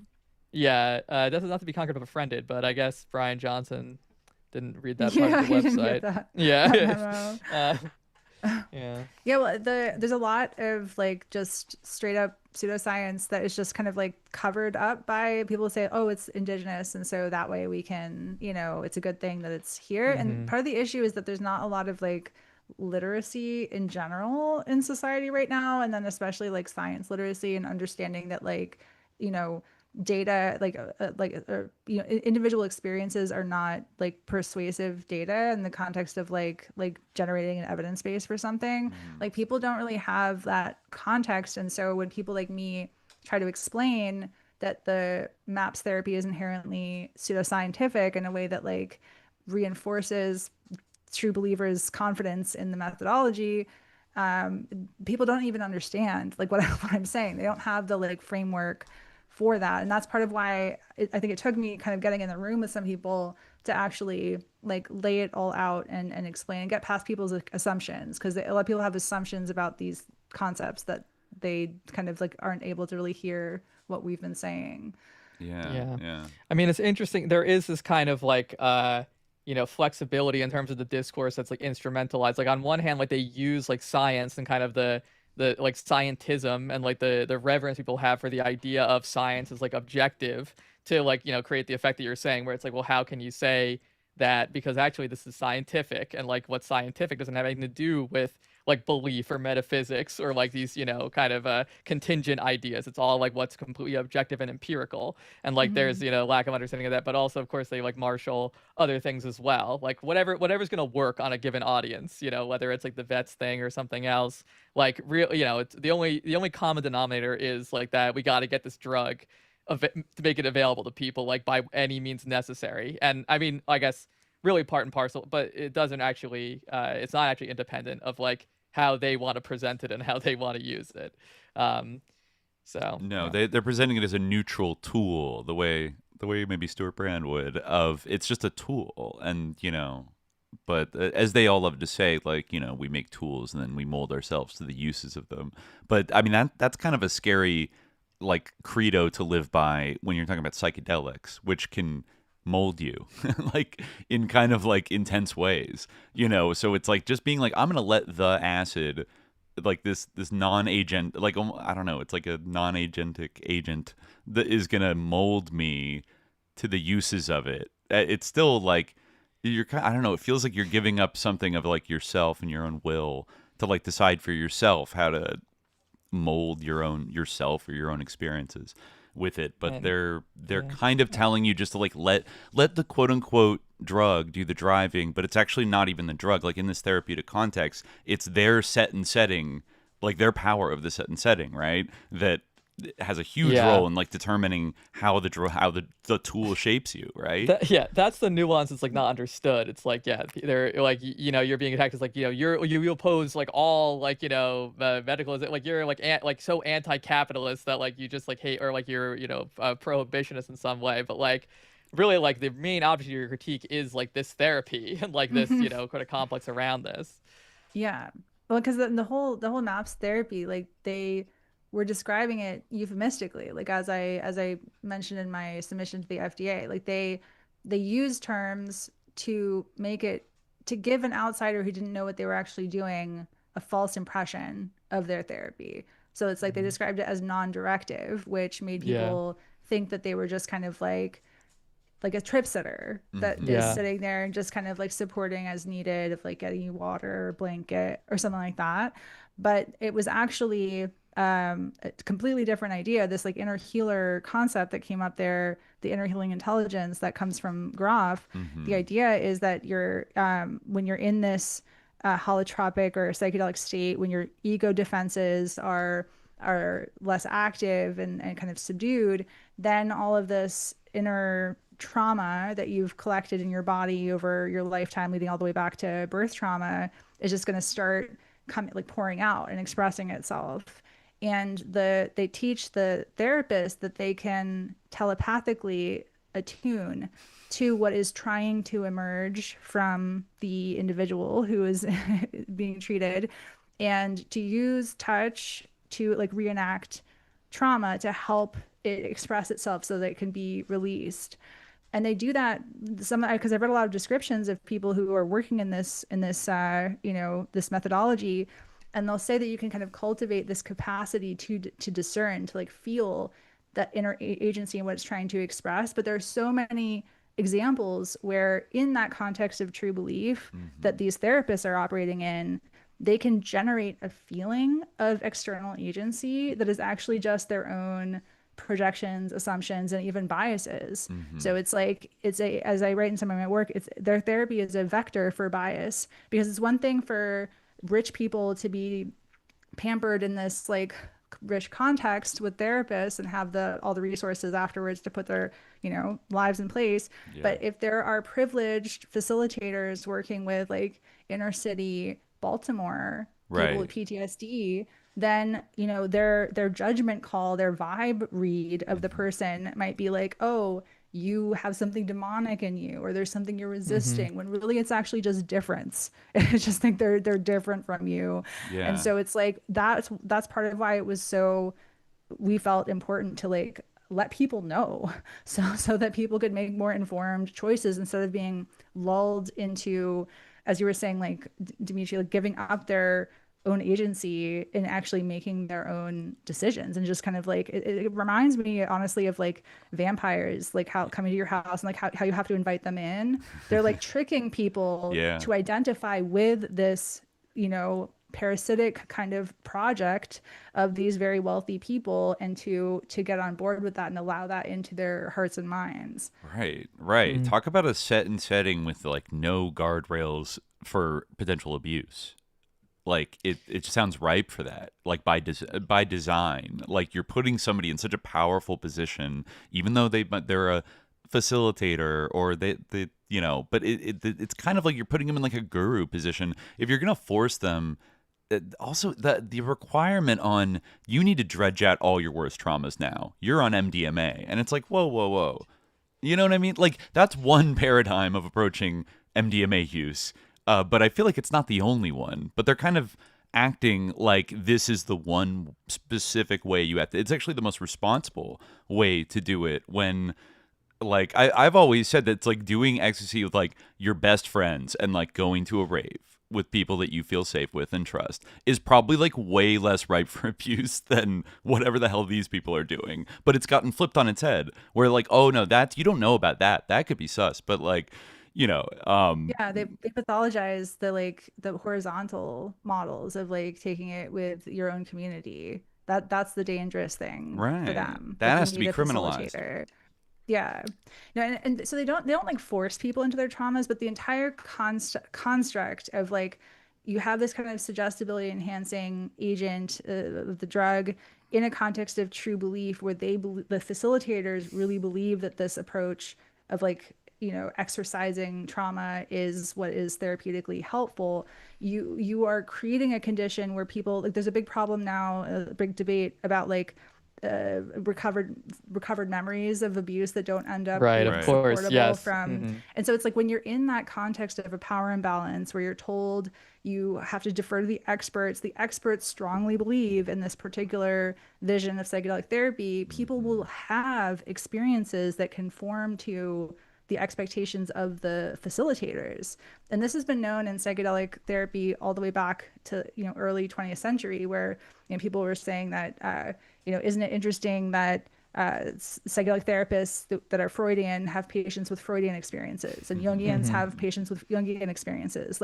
There's so little awareness of that role in shaping the experiences that people are having. And so what happens is that there's this feedback loop where people like Grof, after hundreds and thousands of sessions, he's like, I've really hit upon this model of the psyche because I can tell from all of these many experiences that my model is true without realizing that it is a feedback loop. It is like his expectations, his priming, his context, lo and behold, producing experiences that conform to that. And then people get caught in this true belief where they're unable to look at the situation differently. So it's like this phenomenon is known to science, and for some reason, for us raising this as like, hey, maybe we should be attentive to these dynamics, like we're represented as the problem here. Yeah.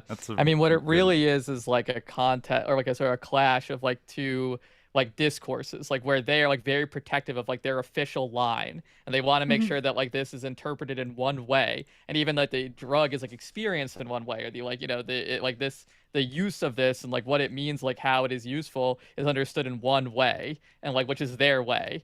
And like for like departing from that and like in any way, or like even saying that like this could potentially be understood different ways, like that is like a threat. I mean, like in terms of what you're saying, I think that the best example in the testimony you gave to the FDA was when you talked about how Rick Doblin had described Megan Boyson as being ungrateful for all that like they had done, and that actually this has been a good, positive experience.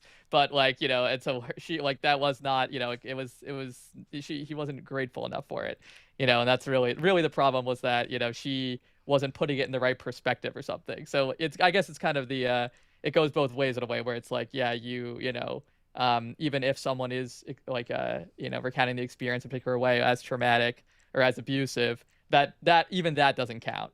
Like it doesn't, what they experience doesn't matter. It's only what how you perceive it to be, or like that trumps everything. Yeah, well, that specific quote I think was like secondhand published in magazine, but like I could very much see Rick Doblin saying something like that. And in part because like the whole like part of what I was trying to contribute with this therapy cult analysis is like a discourse analysis of the ways that like true belief in pseudoscience can interpret any outcome as confirmation of the prior assumptions. So it's like there's the way that the true believers look at the situation. It's like if someone, like you were just saying, if someone ends up upset afterwards, they were resisting. They weren't grateful enough. That's actually the part of them that is resistant to healing, that is having a problem with this happening. Right. And yes. Ultimately, I mean, that type of abuse happened to me. That's part of why in the underground, that's part of why I have been interested in this, because I, in my situation, I had a mentor, father figure, sort of like very close to me, who told me he wanted to like help my back pain in a session with him, and he was going to do body work like for my back pain, and then he assaulted me. And then when I afterwards was like, what just happened, what did you do, he said to me that he did it for me, and the fact that I had a problem with it showed that I wasn't as much of an expert in psychedelics as he thought. And that's a direct quotation. So that is a recurring pattern in this field, where you have like, because it's vibes based and the people with charismatic authority are the experts, then you end up with a system where people who are powerful get to say that their base instincts and whatever else that they're projecting on their vulnerable clients, like that's the truth, that's what's good for you, that's what helps you heal. Like all the examples in our report where having sex with a therapist was going to cure their cancer, stuff like that. It's a recurring theme. And just like look at the way, like you mentioned how Megan was treated after the phase 2 MDMA clinical trial abuse, but like what I've been through this past year, it's like all I was doing was like taking her really seriously and saying like, hey, I think there's something here that we should be looking more closely at. And it's like they've been treating me the same way that they treated her, as this like threat to the movement. And it's like so many of the narratives that have been circulating about me are just like completely false. Like it's almost humorous to me. It's just like, where do they come up with this stuff? It's like I actually have been working in harm reduction, like beyond the psychedelic field, and like people are like, oh, Neşe is trying to uphold the war on drugs, when like my broader work outside of psychedelics is all about getting beyond the war on drugs and beyond this prohibitionist like paradigm. So right. But one thing I did want to like touch on, was just like the way that I'm very interested in I'm just going to kind of comparative thinker, like with the AI and psychedelic discourse parallels.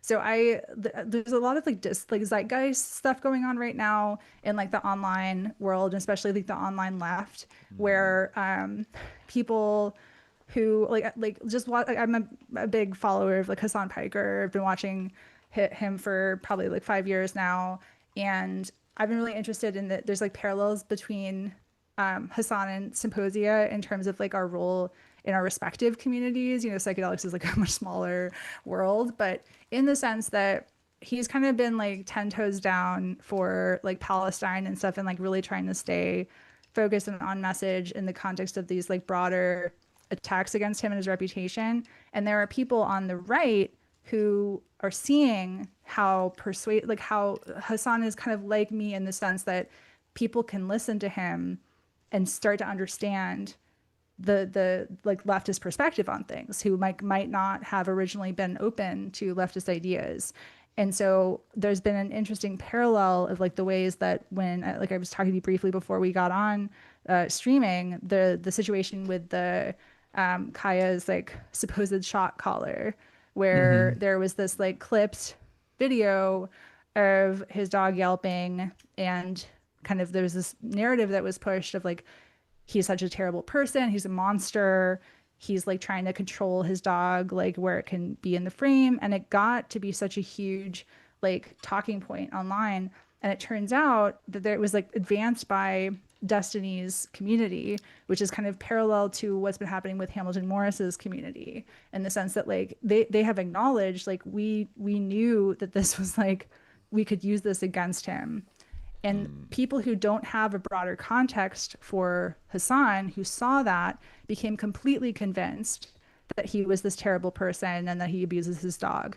Similar thing has been happening with me, where people take aspects of my FDA testimony that have a completely valid, explainable reason for it, but they selectively frame it in a way that makes me look monstrous and terrible.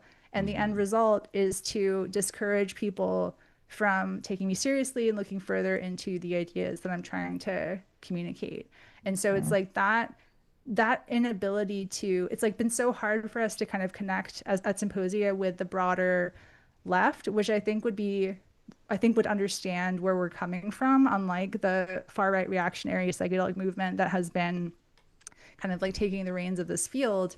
But because the newspapers are so controlled by the types of people that like put hit pieces against Psymposia, like at like Wired and New York Times, it's hard for people to understand what's actually going on. And so they just assume that this is like a positive development against the war on drugs, and they're not aware of how, like, I think our natural allies are on the left, and the left is not aware of what's happening in psychedelics right now. Yeah, I mean, certainly we've been subject to some of the same things. Unfortunately, you know, mostly from Hassan's friends. But you know, on the other hand, you know, I do see, like, I mean, I think another parallel is that, I mean, I'm not as familiar with the Destiny angle, but I have like kind of seen a little bit of like the Ethan Klein, you know, feud with Hassan, and like I did definitely notice that, like, because, you know, Ethan, like, it is interesting that they like ended up targeting, like, you know, women and femmes, you know, like that was who it ended up, like, you know, getting sued and like getting entrapped by all that thing. Like they ended up having to like read that like "please execute me" hostage video, you know, like that. I mean, it's like truly like the vindictiveness. I mean, it's truly insane. So like obviously, you know, like that, like and you know, over the issue of Palestine, which of course, you know, we all know the where the psychedelic community at large, or like, you know, the people who we're talking about, where they stand on the issue of Gaza and Palestine. That's been a vibe shift as well, to see. I think maybe it's a little more clearer post 2023 to see where a lot of these like people in the tech world and in the psychedelic space like land on the Gaza issue, and you know, in a lot of cases not as enlightened as maybe I think you the one would think, with all the enlightening, you know, psychedelic experiences they have. Like they're, you know, I mean, even Rick Doblin had collaborations with like the former like chief psychiatrist of the IDF, and was speaking, this is some years ago, but I think he was speaking about, you know, well, if we could just get like Israelis and Palestinians like do MDMA together, then like they'll understand that having their land stolen is like not a big deal. Like there's a weird, like, if we just have to throw a big enough psytrance rave, then like we don't have to confront the very material, real, like, political question of Israel and Palestine, and or even when people are being like genocided, it's like well, you know, like they I feel like a lot of people have either retreated or they've been, you know, in the case of the sort of the Peter Thiel people, like enthusiastically in support of it. And, you know, they don't see these two things in conflict at all, which is disturbing. I think one of the Psymposia articles like years ago talked about, like, will psychedelics, you know, are they going to make these like affective grease for the war machine? And that's exactly what it looks like they're trying to do. And then using these kind of like brigading tactics to shut down anybody on the internet who, you know, and frame it in this kind of weird way of like, there's this like let people enjoy things kind of impulse that even on the left I think can be like a big problem of just like like stop being critical, like let people enjoy things, you know. Like, you know, psychedelics, like, they're great, they've been oppressed by the government in the past, so like let people enjoy. And they don't want to look into like what moves are the powerful making, like where's the money flowing, like where's it coming from, what are the ideologies of the people that have power, and what are they trying to like maybe trick you into supporting that otherwise. Because haven't we all been tricked a little bit by the internet? I feel like we have to admit it, right? 15 years ago in the Great Recession, remember like the average optimism levels among like certainly the millennial generation that the internet was going to like provide like a net positive for the world. And, you know, it has provided certain positives, but I don't think, you know, when people like this network in Silicon Valley were being exalted and elevated to the status of new billionaire gods and everything, and we were kind of putting all our civilizational hopes on their driving innovation and blah, blah, blah. Like, we didn't see if anybody had said at the time, oh, all these people hang out with like a pedophile sex trafficker who's like connected to like the CIA and the Mossad, and they're blackmailing politicians around the world, and they're all transhumanists who want to live forever and maybe enslave us in like an MK Ultra techno, blah, blah, blah. Like, you literally would have been looked at as like completely insane, like not serious. Like, doesn't matter what evidence you could have brought up at that time, people conceptually could not even like deal with that, you know, especially when they were excited about the internet, you know, and the internet was like the one growth thing in our economy, and it had these new ideologies, these like libertarian cowboy kind of Brandy and John Perry Barlow-esque ideas about the Jeffersonian frontier of the internet. So just it's like a major example, like this is also a frontier of, you know, psychological potentialities, and the same group that gave us the internet, that captured the internet, made billions off the internet, and then wielded that responsibility in terrifying and reckless ways, is now doing the same thing, exact thing with psychedelic drugs and offering it to us. And like, I feel like the least we could do is be vigilant and be like, wait a minute, you just like tricked us into adopting all these things and like cheering for it, that have now are threatening to like fuck up our lives and, you know, destroy everything that we care about. Yeah, that connects to something else that I wanted to just mention today was that that I also mentioned earlier was Taylor Lorenz, who has been really trying to call the left's attention to the issue of like ID verification, which is also connected to Peter Thiel, where there is this like feel-good cover story behind this push to internationally like ensure that people have to use like IDs and age verification to interact with the internet. But the cover story is like, oh, this is to keep, you know, children safe.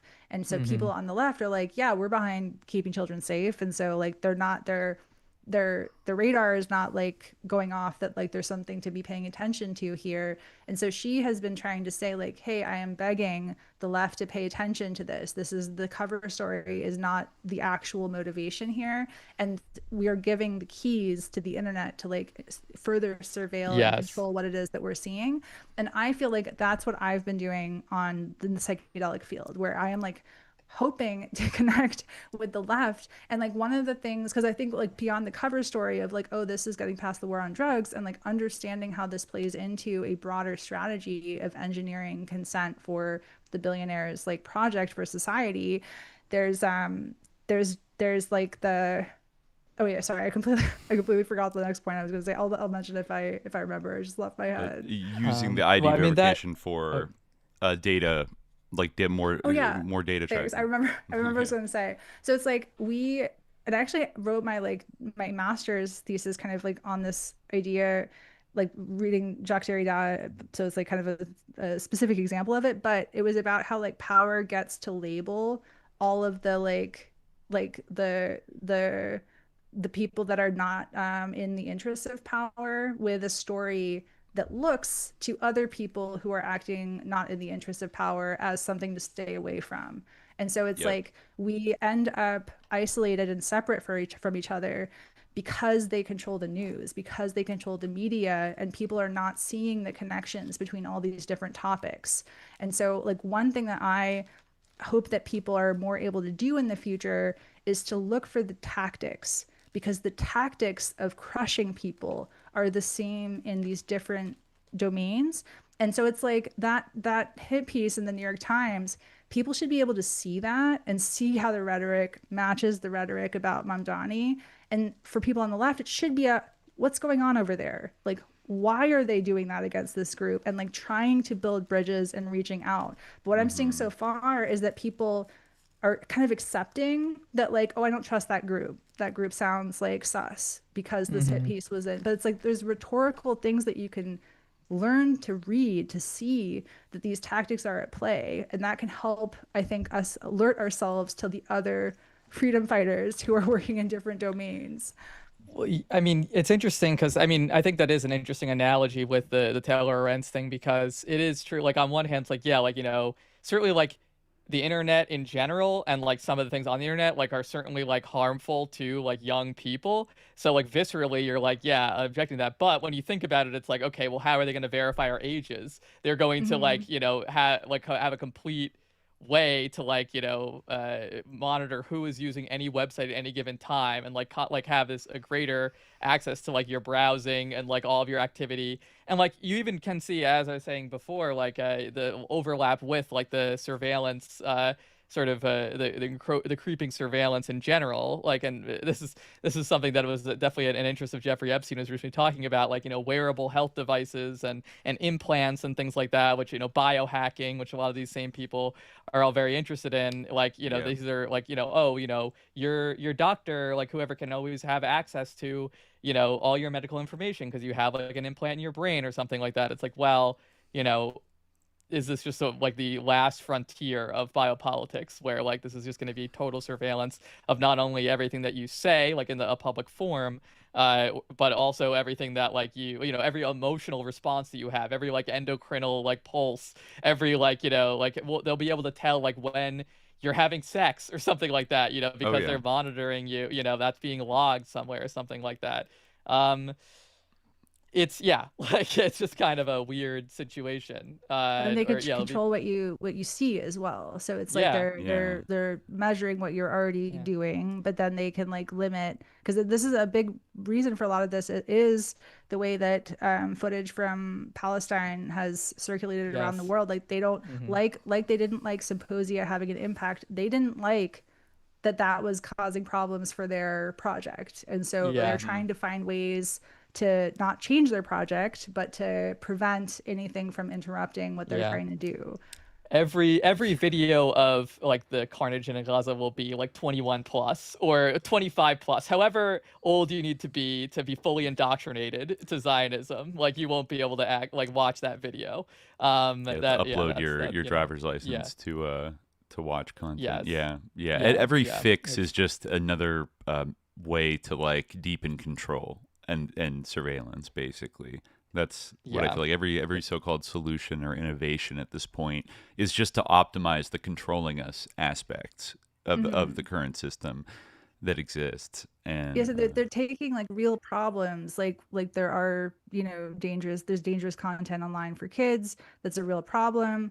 But there are other ways of doing it that are not creating a weapon for like control and surveillance. But that's like that's always like what the move, right? They'll say, there's a mental health crisis, so we have to put in this specific version of psychedelic therapy that we get to establish the the contours of. Like that's not there's a third way here that's actually addressing the problem. Yeah, one of the best ways is what a lot of these rich people do is like, don't let your kid have a smartphone. Like, control your child's like parent your children, control their internet access. Like, that is like a viable thing to do. Like, I mean, the way that like people's attention spans are like being like destroyed, but I mean, you know, but we can also see how like there's you know, it's a double-edged sword. But yeah, I mean, it almost is. You could see it at scale, creating a kind of like a new knowledge class of people that are kind of slopified by AI and are in a way like semi-literate and like can functionally kind of read, but like not, you know, and then people that like stay away, the people whose parents like keep them away from AI and like make them go through like more traditional education or private schooling or whatever are still gonna like have those abilities, and then there'll be like a cast of like, you know, like true literate people. Whereas like in the 20th century, the goal was like just get everybody to read, you know, and like there were countries around the world where that was achieved, and it is possible. But now it's like that's not even really like the goal anymore with these billionaires. Like they're not even going to give mass literacy as a treat. They're going to like gatekeep it. They're going to put it in a gated community and then give you this slop machine that lies to you, like, you know, that's not actually, and outsource your uncritical thinking faculties and you know, all that stuff. It's pretty develop the skill to like read long form things, like patiently read and assess information, study sources, like figure out who to trust. I mean, it's like a, you know, that's a process that takes some time if you just kind of believe. Like, I mean, that's why I think you have like teenagers that are just like Nick Fuentes, like that. It's like they're not even like Nazis themselves, but he's just another guy in the space, and he's like, he seems like he has a lot of attention and he yells and blah blah blah. And so people, you know, like a 15-year-old that thinks the Gaza thing is fucked up might just be like, oh yeah, Nick Fuentes thinks it's fucked up too, I'm gonna follow him now. And it's like they don't know anything. Like, you know, there's nobody there to like teach them or be like, hey, wait, like, you know, like there's a broader context to like what he's doing. Maybe you shouldn't trust him so much. But now we're in that that kind of environment that these people have created, where certain, and then, you know, I think the algorithms are rigged to certain degrees, where certain voices that they want, that money is riding on, like get left alone or get actively boosted, and then anybody that steps on something you're not supposed to step on, which I feel like Psymposia absolutely did. It's like stepping on like some kind of landmine connected to a vast like money power octopus, and its plans were it sensed a genuine threat from the way you were framing it. I feel like in smaller versions we've run up against that a few times. It's always interesting to see like what really brings out like the knives and people to come after you versus like what you kind of are permitted to like ambiently to talk about. But I feel like when you're fucking with somebody's money like directly or a narrative they're like, you know, trying to build or whatever, the true belief element is strong. Like with this, like there is like that, I mean, there are all the dynamics you're talking about, like the parasociality, like the kind of spiritual element, like people feel like it's very strong. That's really what it is. It's like when people feel that strong kind of like emotional like investment and like a story they've been told, or like an experience that they had, like whether it's an experience of like listening to someone and feeling like they're your friend or like whatever, you know, like we can see how that overlaps here for sure. Like oh, go ahead.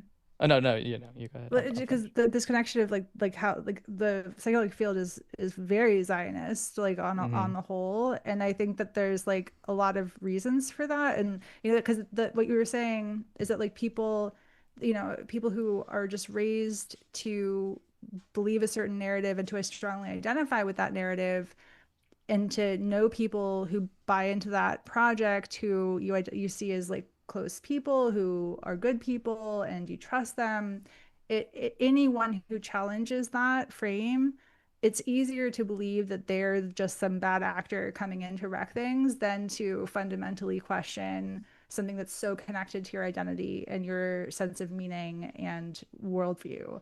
And I think part of the reason is also connected to what we were saying before about the vibes-based therapy, that like if you are kind of like in this mode of like being able to intuitively sense where people are at, then powerful, charismatic people will sense positively, and then people who are trying to like raise a hand and say like, hey, I think there's a problem over here, like their vibes are off, you know, it's like they have some chip on their shoulder. And then it's easy when you add the parasocial steering of like, oh yeah, those people are terrible, to just like jump on that bandwagon and not question it. I mean, yeah, like it's true. Like, and this is one of the like, you know, I think I forget who, I think it might have been Crypto Cuttlefish who like, or at least that's the formulation of this that, you know, I've heard from Dimitri, which I think is very true, which is that there's a kind of like fossilized like class status that like is expressed in the form of like charisma and of like the way that like one carries oneself and the way one talks. It comes, you know, from just the education one's had, or like the, you know, the way that one's always been treated as like their ideas matter, you know, from when they were very young, and that like becomes expressed as a kind of charisma. And it's like, it's not, I don't think it's a coincidence, for instance, that like, you know, not to keep bringing up Hamilton, but like he's the son of Errol Morris. Yeah. Like that's not irrelevant. You know, like the reason why people like respond to him and feel like he's their best friend and that they can trust everything he says is not unconnected to the fact that he is like the son, like their wealthy son of a documentarian, you know, and so you can notice that again and again with these people where they're the scions of these like grand, you know, and the people who like, you know, are either like, you know, like D-class-A people like Dimitri and myself, or true marginalized people, or even more like, you know, sort of shunted aside. And it's like, no, listen to the people, like these people are more trustworthy. Can't you tell? Like, you know, they're so charismatic. Like, it's like, well, it's because, you know, this is expressed. I remember this being in a thread about like how does the ruling class reproduce itself, and I think the psychedelic like community is such a fascinating window into that question, because just like in the PSFC, what do we see here? We see a lot of like second, third, fourth generation heirs of great American fortunes, right? Alongside these kind of new money tech whiz kid masters of the universe. That's kind of the two groups we're dealing with. We're dealing with like old money, but like boomer, Gen X, millennial old money, which, you know, is kind of less visible in our media, but like it's absolutely there. And what they have, oftentimes like more than the money, is the social capital and the social connections with other powerful people, maybe that do have like $300 billion, or, you know, they went to Hotchkiss with this person, or they went to Phillips Exeter, or, you know, they used to vacation and blah, blah, blah, you know, like Warren Buffett taught them how to swim as a kid, like just things like that. And, you know, I think we see like the Pritzker family is well represented across the psychedelic milieu. I think there was, I didn't know this before, but I noticed the Long Now Foundation was getting funding from something called the Scorpio Rising Fund, which is a like pseudonym for the Nick Pritzker Foundation. And Joe B. Pritzker, I believe his son, was a PSFC board member, right? I think there was someone, I forget offhand, because I know there's a Pritzker at MAPS, but I forget if it was also PSFC. Yeah, I'm pretty sure it was Joe B., who's Nick Pritzker's son. Nick Pritzker also at an associate of Jeffrey Epstein, who was at all the EDGE conferences for years. So it makes sense that he's based in San Francisco and LA on the West Coast. So it kind of makes sense. But I guess they were, you know, very into that. They've been have an interest in psychedelics, and also in terms of intergenerational like things. This is just a factoid I stumbled on late last night that is too good not to share. It's a very brief article from May 2000 on almanacnews.com, but I was not aware of this. But this is called Shimon Peres Breakfast at Buck's in Woodside. It's a very fancy restaurant in Silicon Valley. A private breakfast at Buck's restaurant in Woodside May 4th featured a prominent guest, Shimon Peres, Nobel laureate, former Prime Minister of Israel, and co-founder of the Labor Party of Israel. Mr. Peres, who founded the Peres Center for Peace in Israel, shared his vision with Silicon Valley leaders of how the internet can be used as a force of peace, said Isabel Maxwell, president of ComTouch, a Santa Clara-based email and messaging software company. That's Ghislaine Maxwell's sister.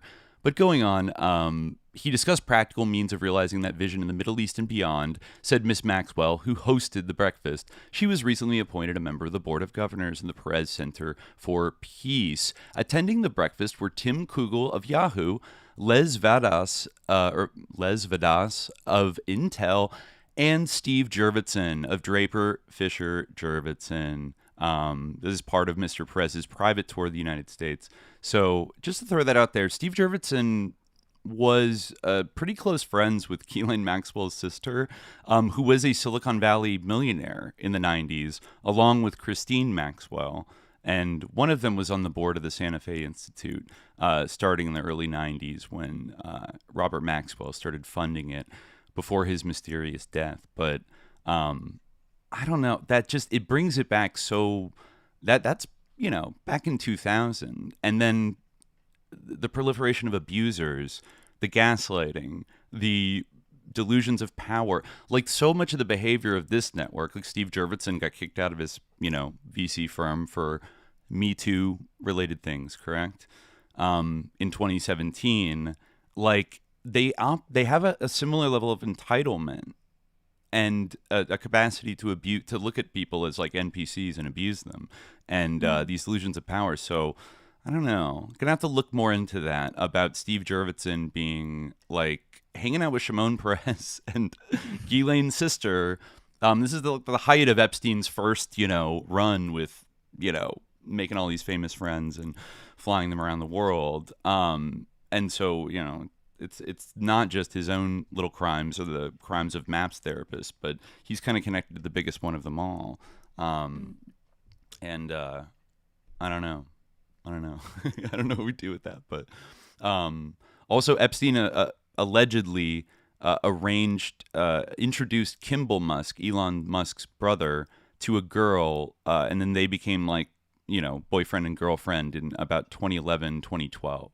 I found another old article talking about that. So Kimball Musk, who's very much, is he also on the PSFC? He is. I don't know if he's like adjacent to. He's in their kind of social network. Whether he's like a formal dues paying member, I'm not sure. Right. Yeah, there were rumors that Kimball Musk was able to arrange like a guided tour of the SpaceX factory for Epstein around that time, though he denies it, et cetera, et cetera. And his wife, Christiana, who did the big Burning Man exhibit, is actually, I didn't know this, was the daughter of Sam Wiley. He was an early internet multimillionaire guy who was eventually, I think, charged by the SEC with like massive fraud related to offshore banking in the Caribbean, and lost most of his like fortune in a settlement.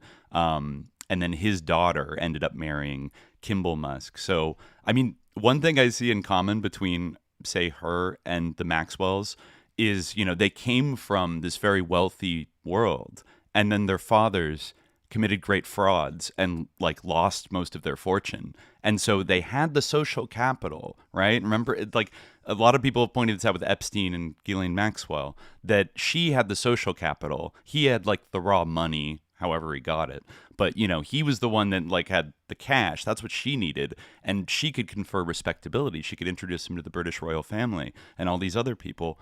Robert Maxwell, by the way, allegedly was a, quote, avowed socialist. So just watch out, folks, because sometimes his life did not seem to be that of a socialist at all. Yeah. But apparently that's what he would, and I guess maybe in a labor Zionist kind of way, he was a quote unquote socialist, but I don't know. But yeah, that's a type of thing with the social capital and the drive to like stay on top. Like I have to stay on top no matter what. Mm-hmm. And then look what they ended up doing, like horrible things. Right. It is crazy how many South Africans were on that Bryan Johnson live stream. I did notice that. Like, there is so many South Africans. How many other South Africans were there? Ashley Vance was born in South Africa. Oh. David Friedberg, South Africa. Oh. Yeah. What's going on? Like, I mean, it makes sense. Well, like, I guess in a way. The latest I read, this might be a rumor, but that the Praxis Society, which is funded by Peter Thiel and probably his friends, is like looking into sort of like moving to one of the provinces of South Africa that has some legal loophole where you could like call a referendum and like secede so they could build their like libertarian network state kind of like, it's like, oh, you're literally trying to go reoccupy South Africa. Like, and do apartheid 2 or something. I don't know. It's probably more complex than that. But there was some chatter in the psychedelic kind of space about in the Epstein files. There was he had gone to the Alchemist Kitchen, which was part of like the reality sandwich kind of evolver, which were Daniel Pinchbeck's it's kind of psychedelic New York City social circle. And I was sexually assaulted by Daniel Pinchbeck. And he was like a known kind of like predator that, you know, when he would roll up to an event, he would kind of like scan the room for like kind of calculating like who was going to be his next. Like you could see it in his eyes, like he was going to kind of have had this predatory air when he walked into rooms. And he's been going around saying that I made up that he assaulted me, and it's another example of how I just make stuff up, but he actually did. So what a piece of shit. I mean, we didn't know. I don't think we knew that when we maybe it was our Palestine series where we talked about him. That's actually how we heard it, is because you posted about it, I think, is where I saw it, that you posted Daniel Pinchbeck's insane like vision for building the third temple in Jerusalem. Oh yeah, that's right. I forgot about that. Yeah, right. A real peacenik. Like, that was like, we did like a long like 14 episode series about the history of Palestine, but we opened it talking about that because that was so insane and like evil. I mean, he's a wretched human being.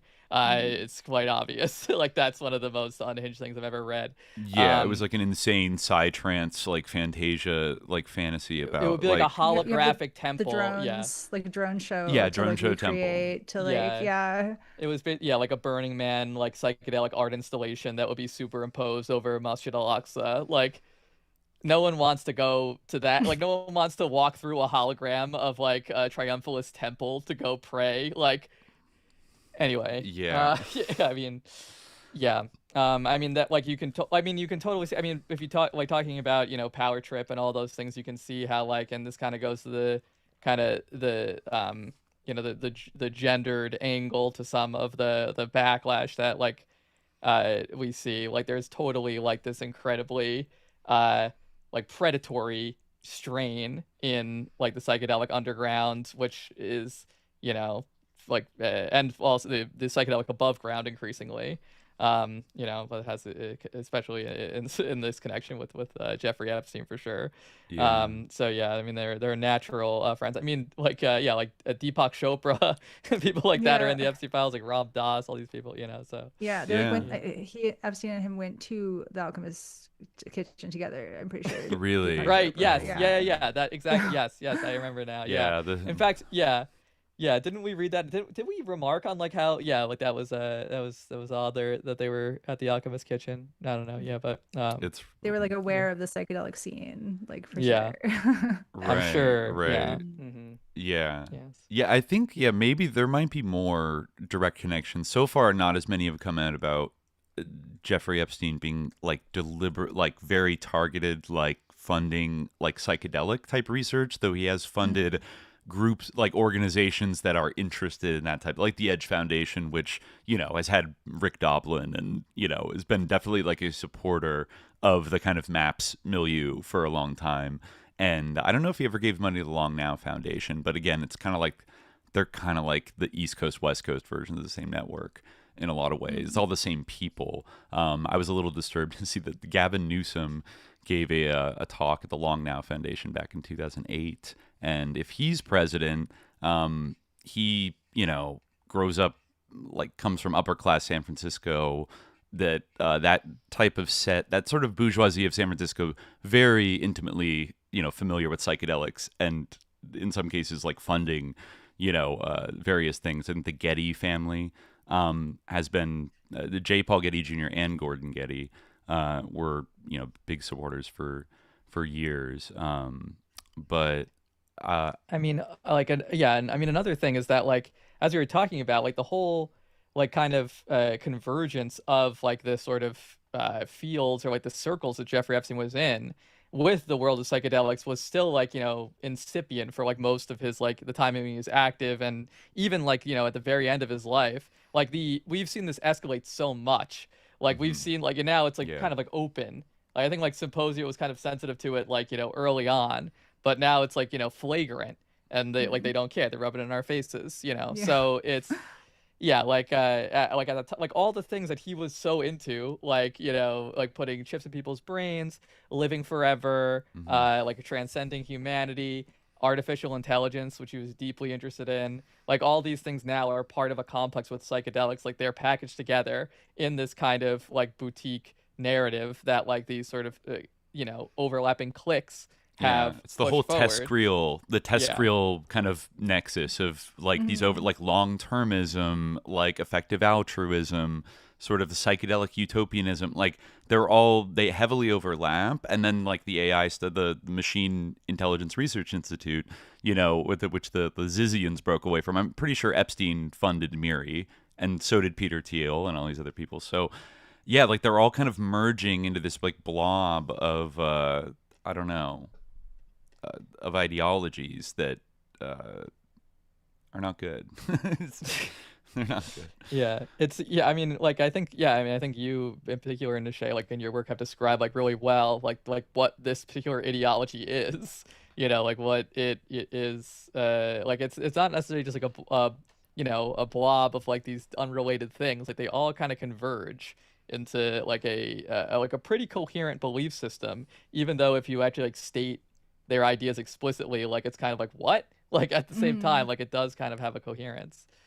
Yeah, well, it's ultimately like a supremacist ideology and a like kind of a necropolitics of like determining you know, the eugenics connection, like determining the masses are acceptable sacrifices for some more important mission of like, you know, extending consciousness to the stars or, you know, that sort of thing. So, but ultimately people don't understand how expendable the average person is to the people who think that way, who see regular people as NPCs that are not, you know, that are just proto versions of consciousness that are ready to be expired, you know. And another adjacent topic is medical assistance in dying. There's been like there's parallels with that discourse with like psychedelics too, because people are like, you know, oh, this is good for people to have this choice, and like, yes, in a vacuum, just like psychedelics in a vacuum, I would want people to have access to, but in the specific ways that it's being rolled out, it is like in the absence of care that we could be providing for people, we are coercing. The disability community is like trying to get people's attention and saying like they're being coerced to accept medical assistance in dying. And at a time when like the elites are no longer seeing labor as necessary, our lives are not necessary anymore.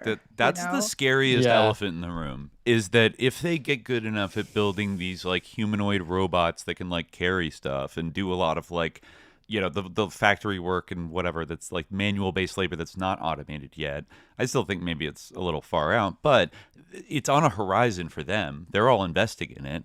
And it's like, it's almost like it feels like they're racing to make us obsolete so they can kill most of us. Like, they're very open about it. It is literally, it is vampiric. Like they want to like take our live forever while we all like, and there is like a huge overlap in terms of what you said, like the assisted dying thing, because like they want to use psychedelics to encourage you to want to die. Yeah, to like, embrace it. Yeah, that's exactly. In fact, that if you die before you die, you won't die. I said I wouldn't bring him up anymore, but he's a public figure. So Hamilton said that exact thing in this Bryan Johnson live stream, that like these people are even trying to take it away from people who, you know, want to deal with death. You know, like what's the you know, if they have death anxiety, what's the shame of? And I'm like, I immediately thought like, okay, they want to give it to people who are like debating whether they want to have their lives terminated or something. And it's like, well, and that also reminded me of something in the Epstein files that we were recently reading. Right, with Yosha Bach. Yeah, he was the one who said like, well, you know, we like have some, you know, sometimes it's okay to like, you know, have euthanasia. So like, why not a couple years earlier and stuff? It's like, what? Like that's. I had a very strange jump scare where I found a really like interesting Substack I'd never heard before. I think this is like a Tulsa-based author. I want to say his name is like Michael Mason or Mark Mason. But it was all about, this guy has been conducting phone interviews with Gordon Todd Skinner for the last 10 years, and has started a Substack about like all these things he's discovered about his life. But when you go to his first blog, you know how it always or when you subscribe, the blog gives you like a recommendation, and it recommended Yosha Bach's Substack, which I was like, oh no, because he's in the Epstein files talking about eugenics, and talking about, well, it technically would be fascist to kill most of the population, but if you could do it in a certain, like nice way, it would probably be ideal. But I don't know about fascism. Like he's kind of about fascism, musing about fascism, right? And I wanted, because this author was talking to the victim of Gordon Todd Skinner. I think I saw him on like a local news report or something. Michael Mason is his name. But Gordon, I guess you're a little familiar with this case that this all orbits around, with William Leonard Pickard and Gordon Todd Skinner, right, Neşe? Yeah, it's the missile silo. The infamous LSD missile silo, right? Mm-hmm. In the 1990s, eventually, William Leonard Pickard and one other chemist were like arrested driving with like all the precursor, the chemistry equipment, and got life sentences. But the thing was owned by this mysterious man, Gordon Todd Skinner, who really is kind of like one of these LSD mystery men that has such a weird life. And then also his like wife/girlfriend at the time is much younger. Companion Crystal Cole, who was profiled by Hamilton Morris on Vice, on his Vice show years ago, right? Mm-hmm. Yeah, a very like glowing, like enthusiastic kind of very portrayal. Sympathetic, kind of fawning profile of her as just this cool chick who got in over her head and all this stuff. But what that whitewashed was the fact that in like 2003, Gordon Todd Skinner, who was a major like LSD and psychedelic dealer, kidnapped like this guy that Crystal Cole had sort of been seeing. What was his name? Brandon Green. Mm-hmm. Brandon Green, and took him in a hotel and horribly tortured him. Horrifically tortured him. Like I was disgusted reading the court documents last night. Is one of like the worst descriptions of torture I've ever encountered. Like it's like really brutal. Right. All the while injecting him with various like powerful psychedelics for like a week while he was brutal, like physically, sexually torturing him in all these different ways.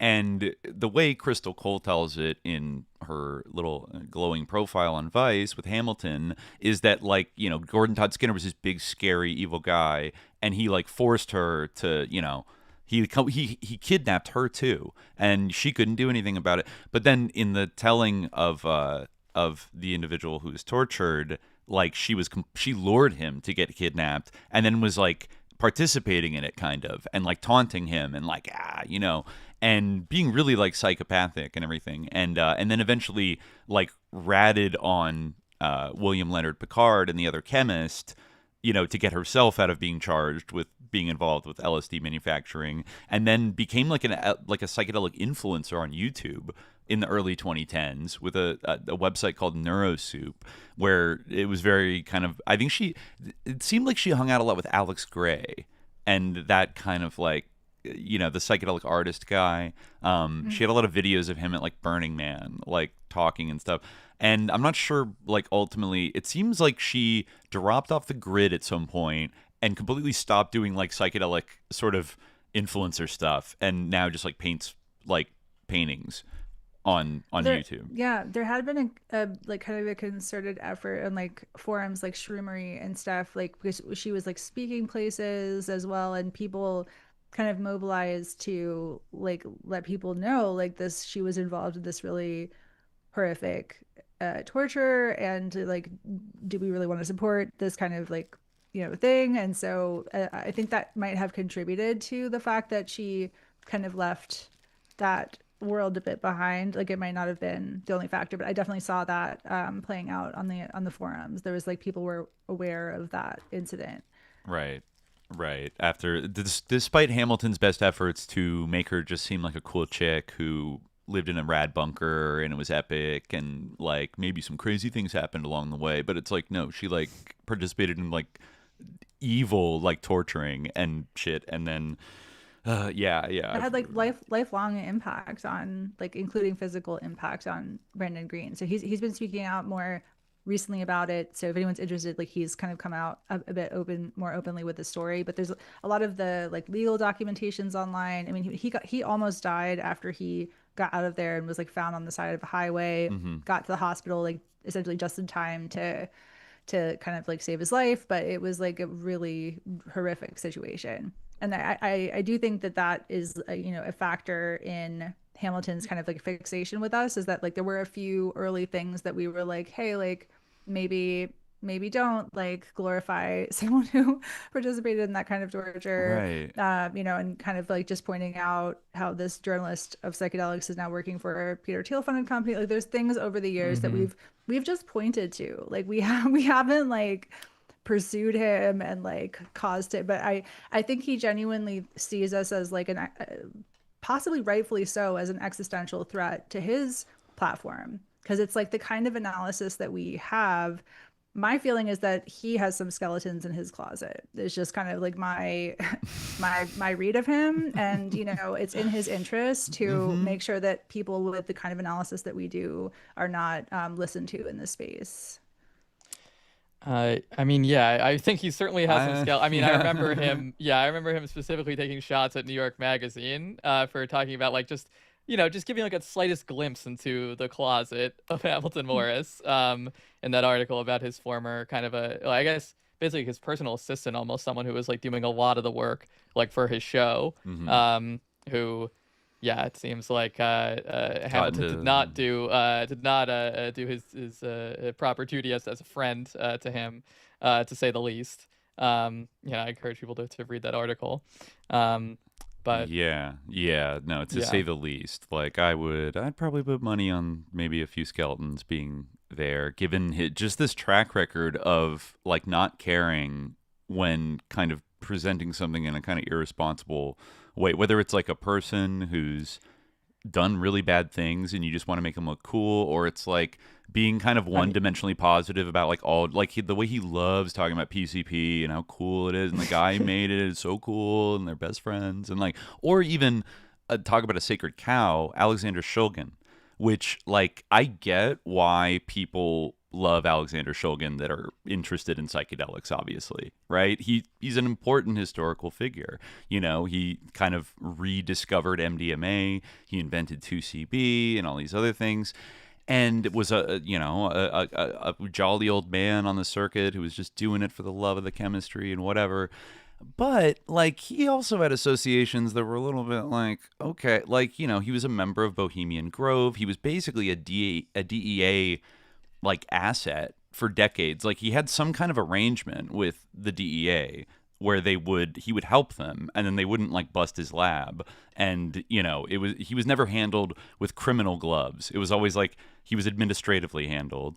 And I don't know, like I think like Hamilton just became friends with him and Anne Shulgin, and really just like worshipped at their feet and all this stuff. But when I was going through this Substack about the very strange Gordon Todd Skinner, who was kind of like one of the psychedelic underground king of like the Midwest, like in the kind of 80s and 90s, and like a strange like wealthy background, like a wealthy bad kid, like a crazy little kid who, at least if this Substack is to be believed, like was a working for the CIA, like from probably when he like graduated high school. His stepfather was an IRS intelligence agent that his mother married, and then like he was already making drugs in high school.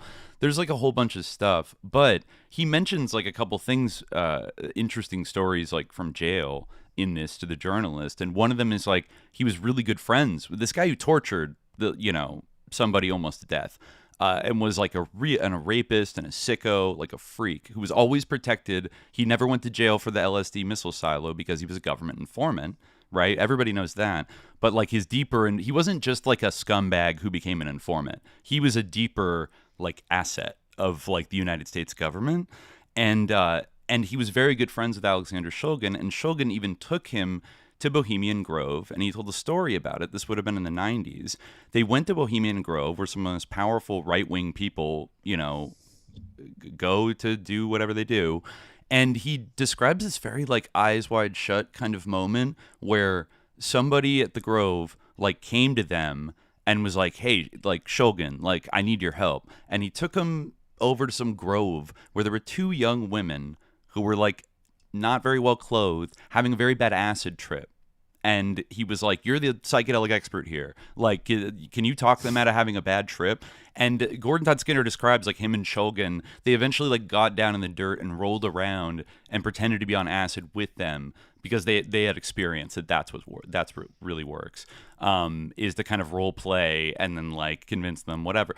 But he kind of made a comment like, you know, there were a couple young, beautiful women there, and you know, Bohemian Grove's known as kind of a men's club, so I'm sure they were there because of the men's like, you know, handsomeness and intellect and blah. But like he's alluding to the fact that these are probably, you know, there's some kind of sex worker situation that's always been rumored as a thing that happens, you know, both young men and young women going up there, even though it's a big boys club. So it's like, you know, Alexander Shulgin's like in the rooms of power and everything like that, and probably watching some things that maybe aren't so cool, and to be close to power is like the ultimate temptation, I think, for a lot of these people, even in the psychedelic space. And I don't know, like, so, you know, people would maybe get very defensive about Shulgin if you bring that up, but it's kind of like, I don't know, like hanging out with Gordon Todd Skinner, the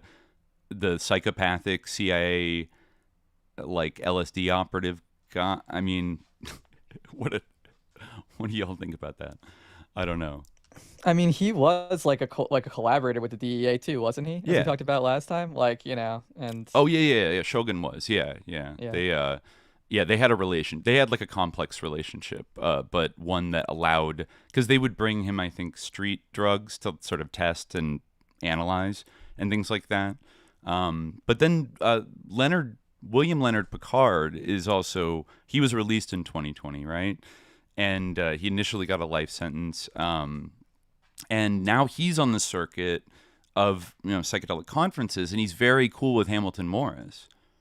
Do you have any, I don't know, do you have any insights into that, Neşe, as to what's kind of going on there? Well, so I think Hamilton is like, you know, working on some kind of documentary with Leonard, and they kind of announced that in the context of like, so Leonard and I were quite close for a while before he got out of prison. He heard that I studied psychedelic literature, which is like my original focus before I had to get into the messy stuff. And I had gotten a copy of his book, The Rose of Paracelsus, which is this like, you know, fictionalized literary autobiography where it's fiction. Like a lot of even the Shulgin's books are like that, where it's like telling the truth through a fictional also, kind of like James Fadiman's story. Another Side of Hate that I'm reading right now is also doing that with the CIA working out of the Haight-Ashbury Free Clinic, but that's another story. Yeah. I hadn't heard of that one. It's very he's signaling some things in this book. It's interesting. Yeah.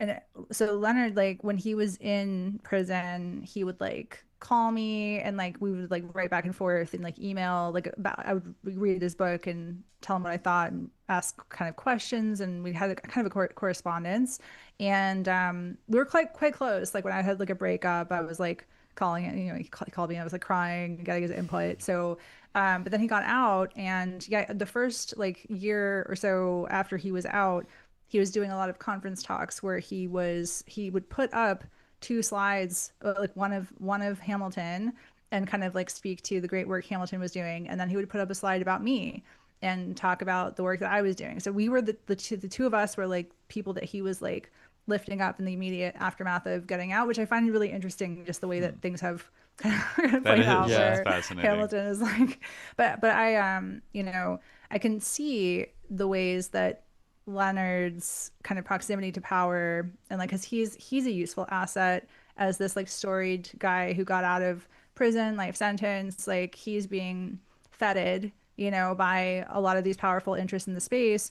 And you know, he has seen the way that Hamilton has been, you know, targeting me based on lies, and like chose that context of time to launch a project with Hamilton. So it's like, you know, there's something going on there that like, you know, I feel like he should know better, but that's where his and he hasn't said anything to you since kind of deepening his involvement with Hamilton about has he ever acknowledged that such a conflict has developed between Psymposia and Hamilton?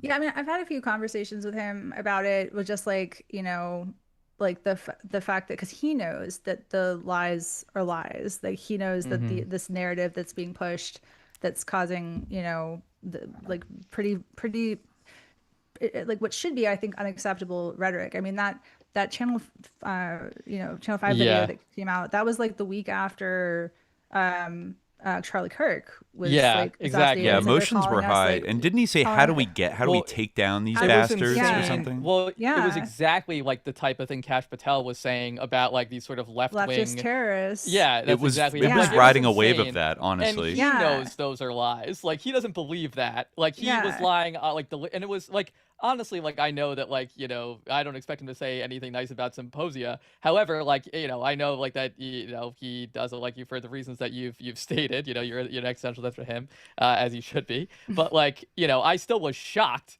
by, like, the gall of what he said, and, like, how flagrantly he was lying when I saw that interview. Like, it was so aggressively, like, defamatory and ridiculous and telling, though, that somebody has to resort to these kind of hysterical ad hominems about, well, this is just beyond the pale, and so you can't take it's always comes back to, you can never read a Psymposia like article. Like, don't ever read Psymposia. Don't ever engage with their work at all. Even I feel like I don't go around saying, like, don't read something. It's like, I don't know, like, if there's something I feel like I'm going to oppose, I'd like to read it so I know how to attack it. We're the opposite. Do read everything like that. Yeah, but sorry, you were saying about clearly we're like that too. Like, we really want to understand the way that people think who don't think like us, and so it's like, and that's a strength of ours, that we are like very familiar with the way that they talk to each other and their ideological commitments and that sort of thing. And so it ultimately, like, I kind of like the fact that so many people are just in this completely false image of us because they're completely unprepared for what we're capable of. It's like they think that they can write us off, and that leaves us like, they don't know what we're doing. They don't have any sense of what's actually going on because they're in this like very superficial image of us as some kind of like parody. So I always say, like, I kind of like being underestimated because, like, I know what we're capable of and I know the importance of what we're doing.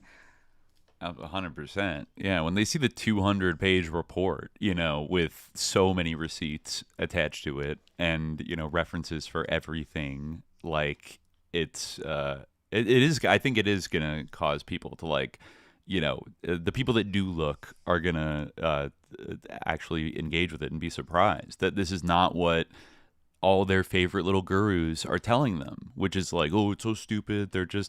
They're big pharma. They're funded by cops or something. Like, it just, it's so, it's like childish. Like the way they try to.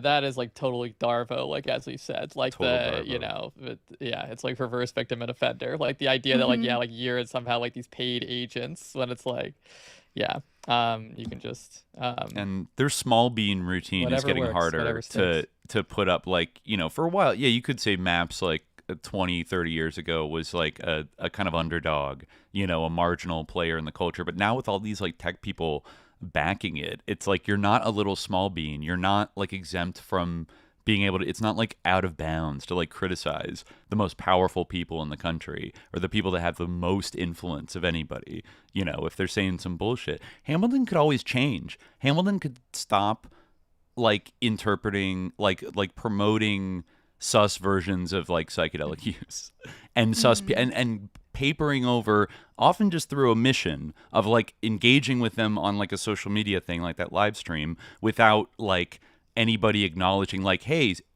Genevieve Jurvetson, your husband and you invest in the company that employed me for the last 5 years.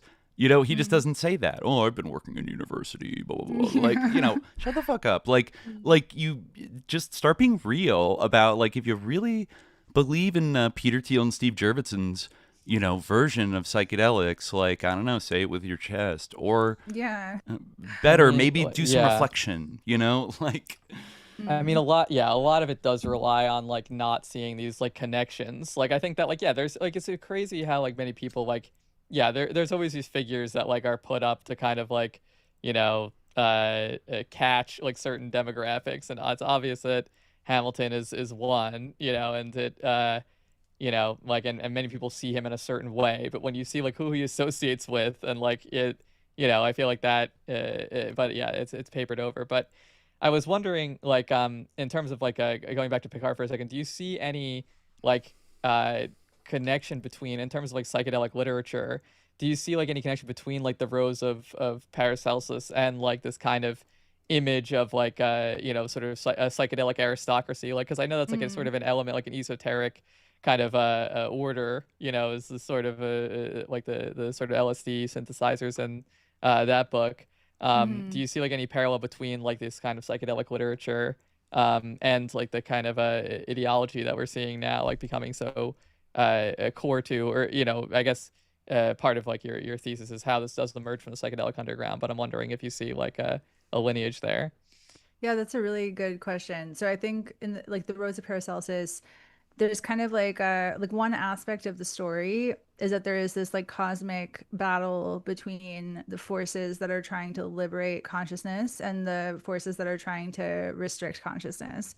And there's also like, so opioids are kind of like the enemy's drug, it's kind of like the forces that are trying to stupefy and make people forget, what's really important, whereas psychedelics are liberating people from their conditioning in that book. So there's an inherent, because that kind of matches the way that I saw like some discourse around like Zionist interpretations of October 7th was like the war of the like good drugs versus bad drugs, like like the the Nova Festival, and it's like the fighters, they were like on psychedelic amphetamines that were like helping them fight, and so it's kind of through that lens of like there's an implicit hierarchy there for starters.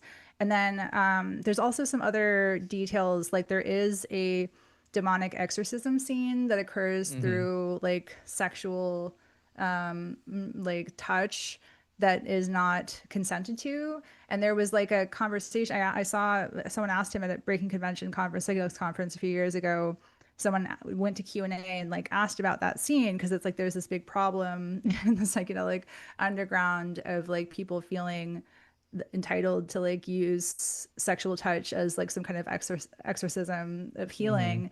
And he didn't really quite like answer the question. He didn't really acknowledge the like the truth of that problem. And there's another aspect of this that I actually I've only been thinking back to this in the past few weeks with like a kind of a new lens to it. But there's a scene where I think he's like in India, and there's a woman who's like begging for like food and like holding a baby that has like the umbilical cord still attached to it, and is kind of like dragging it around. And the story implies that the babies are just created to give the impression to like make people feel bad and feel like they have to give money, and that they actually like they just keep popping them out just as a form of manipulation. Wow. And I realized that that's kind of similar to how people think of like people in Gaza, in Palestine, where it's like children are just a means of manipulation. And so it's like justifying the kind of like, well, they kind of are doing this to themselves because they're the ones that are using their children as like human shields or whatever else. Wow. I mean, that's like I told you before we started recording, I haven't actually read that book, so I only know like the broad strokes of it. But yeah, that is, I mean, I also see an overlap between like Joseph Bach, we were just talking about, like his vision of like fascism as the idea of thinking about human beings as all one organism, or one big quantum computer, to use the Kim's term that we were talking about before, where like certain cells can be expunged, and like some are like more important than others, and some like can be refreshed and are expendable in a way. And like it also like it's interesting because there's this kind of a big dimension of this. On one hand, you have a sort of population concern, but on the other hand, you have this kind of idea of like declining birth rates that has like this racial dimension. Like for instance, for Elon Musk, this is a huge thing. But that's always juxtaposed with this kind of camp of the saints type. Like it's not just about birth rates in general. It's like it's represented in that way, but really it's about like it's a Camp of the Saints kind of horror of like, oh, these other people are having babies and they're not like our white, we need to outcompete our white them babies with our birth rates and stuff. Yeah. I mean, I think so, Yosha Bach said that to Epstein. He used the cells metaphor about exactly. cells should just be killed off. Some cells thinking of the human being as one organism, that is fascism, which is right. That's the sort of interconnection, connection to hierarchy that I was talking about earlier. It's when you see things that way, there's acceptable sacrifices of you wouldn't want to empathize with cancer cells and allow the cancer to proliferate. So there's a lot of that in the psychedelic kind of world.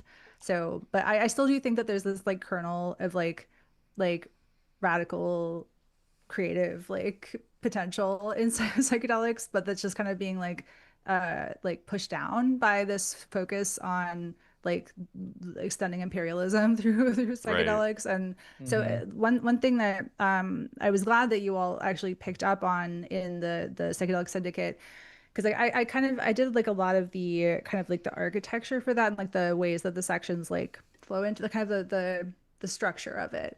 And a lot of that structure is informed by my PhD in psychedelic literature and the ways that my deep experience of being with trippy texts and using literary devices to communicate on multiple levels simultaneously and without talking about the fact that it's doing so. So it's there's the genre that we produced is this highly experimental hybrid genre where it's it is cutting edge literature, cutting edge journalism, a journalistic report. It is also a policy memo, bioethics, cutting edge there, but it's also psychedelic literature and it's also written for the heads. It's a hypertext. It's it does have a kind of psychedelic hypertext kind of nested quality of so many little YouTube clips, little side rabbit holes you can it's like a fractal of rabbit holes. I think something that came up in the previous conversation. So there's that, and I was really glad that you pointed out the AI mini sci-fi interlude. That felt really important to be able to communicate, because it's when you hear someone with that kind of privileged charismatic authority, they sound reasonable, and so he's of course we will get away with all of the meaningful work and have only barely survivable human labor to service the AI. And people nod along when they hear him say that, because it's oh yes, this rich white man is saying something confidently. So it's to actually step outside of his filter of let's actually look at what this is saying. I felt we needed that kind of sci-fi interlude to be able to make that point. Because Netflix might not produce it, or Larry Ellison might not produce it, because they don't want they want all their dystopian sci-fi to look heckin' awesome and cyberpunk, it's so that we'll be happy with living in it, but they don't want to I've yet to see that dramatized, but you did a great job of it. It's very memorable. And I mean, that is also that, I mean, I think that the best literature is, but what you described, it also has an ethical dimension. It also has it also has it's not just an amusing story. It's not like Game of Thrones or whatever. I know we were just having an argument about whether there's any ethics to that, but I don't think there is. And so I think that I think that and that is also something that's under attack, is human literacy and the ability to process information, and I think that and you actually do see the same people at one level it's oh, these particular people we don't want to read it, but it's also you actually do see Jurvetson kind of demeaning and Newer, this person, kind of demeaning the length of it, and demeaning the depth of it, that is in itself something that's bad, that you wrote a lot. It's too and it's that look how crazy these supposed people are. They tried and they wrote something long. But that is part of their ethos, which is that don't read, just listen to us in these sort of short form videos telling you about how great everything is going to be, and do your psychedelics and our therapy, and it's kind of I mean, and I totally and I think that I'm just gonna step out for a second. Keep going. Well, sure, But in terms of and by the way, we can end whenever you feel you need to leave. Like, just like let us know. I know we didn't like check like how long do you want to go for, but if you want to end at any time, just feel interrupt us and say we'll we'll keep going. But yeah, but no, it is oh, what was I even saying? I was talking about books. I was talking, oh yeah, psychedelics is like having a radical creative potential. I mean, like, I think that like some of these technologies, like, yeah, like you were talking about before, like they could like be good in some ways, like like LLMs, like I think LLMs could be useful for like machine translation. Obviously you can't like trust it unflinchingly, you still need to go through it, but like to get a sense of something like these skills could be like, these could have applications, but it's the discourse like around them, it's the presentation of them, it's the way that they're framed like in a way that like demeans like the human mind and like human intellect, and like that they're represented as like somehow being a replacement for human intelligence, that, or even as being artificial intelligence at all, rather than like a text prediction tool, is like where the like the real problem with it comes in. Like there's it's not like a big part of what's like so repugnant. And I mean, I'm sure like since you work in in academia, like you have like, in fact, like you teach writing, if I'm not mistaken, right? Like you probably have like witnessed some of the problems that like the effect that AI is having on education. But a big part of it, I think, is like how students interact with it and like how they perceive it. More so, like if it were like properly contextualized and seen as something that like actually doesn't replace reading or writing, and that writing is about thinking, then like it wouldn't be. But it's so hard to overcome the hurdle of like the way that it's been marketed. No, absolutely. And like a lot of people in the psychedelic field have really like tried to discount me in my role in the field as saying like, oh, I'm just a writer, but it really like belies their ignorance about like the fact that writing is thinking, and that like if you are really intentional about writing and exploring ideas, you can also learn to think in quite complex ways by virtue of the writing process. And so I do think it's like very central to a lot of the work that I do. But you're right, it absolutely has been really sad to see the impact it's having on college age students, which is the age that I'm interacting with. So I don't like teach younger, I'm sure it's impacting them also, but at this age range, like well, first of all, it was designed to be confident sounding, and so like the ChatGPT and stuff, to kind of give the sense of like, computer, tell me da da da, and then gives an answer. That was a design choice. Like they could have baked in more like qualification into the way that the answers are put out. And what happens with these confident sounding responses is that to the place where curiosity would be, and kind of like fills that gap. Yes. You suture that. And so then you continue on, and you no longer wonder about that question or that perspective that you had. And so it's kind of closing people off with a narrative data set that can be tinkered with by these billionaires, like we talk about in the report. It's like what the preferred narratives are get to be steered and engineered. And then a lot of students, like college age students, it's been very like kind of heartbreaking, is that because the AI is so normalized and everyone's like using it, a lot of them don't feel like they know how to write well yet. And so they're like, well, the AI sounds, that's better than I could have said it. And so they want to like, there's like that impulse to then use the AI. And because like I had a conversation with a student about this, and because like I know, having taught from before AI was around, I know what this age group sounds like when they're writing normally. And so they don't know that we can tell that they're using AI because it sounds polished to them. But it's like, I tried to explain, you're amputating this like skill set. It's like with being sedentary, where it's like you can not have to walk anywhere, but then you're not gonna have like the ability to move in the world. And so but it's absolutely, this is the same, last thing about the AI connection. No, go ahead. Yeah, it's the same kind of like coordinated astroturf is pushing AI into like the government, into universities. Like all these universities are having like agreements. Like Hopkins, where I teach, gives students this like Hop AI paid versions of like ChatGPT, Right. Claude, like all integrated into one, and That's encourages awful. people to use that. And it's not just by chance that that's happening. Like there is the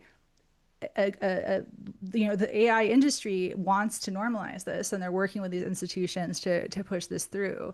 So that's why we towards the end of the report we say we're at a very dangerous time. Like there's like we still have these skills, those of us who are older and we're able to like learn to think, but they're trying to take this away from us. And so I think it's like important for those of us who can see what's going on to at least like alert people to what's happening. Yeah. Yeah. No, yeah. I've had that exact same conversation with my undergraduates, like that you described, like where it's like, you might have like this might have better grammar than you, but it cannot think better than you because it can't think.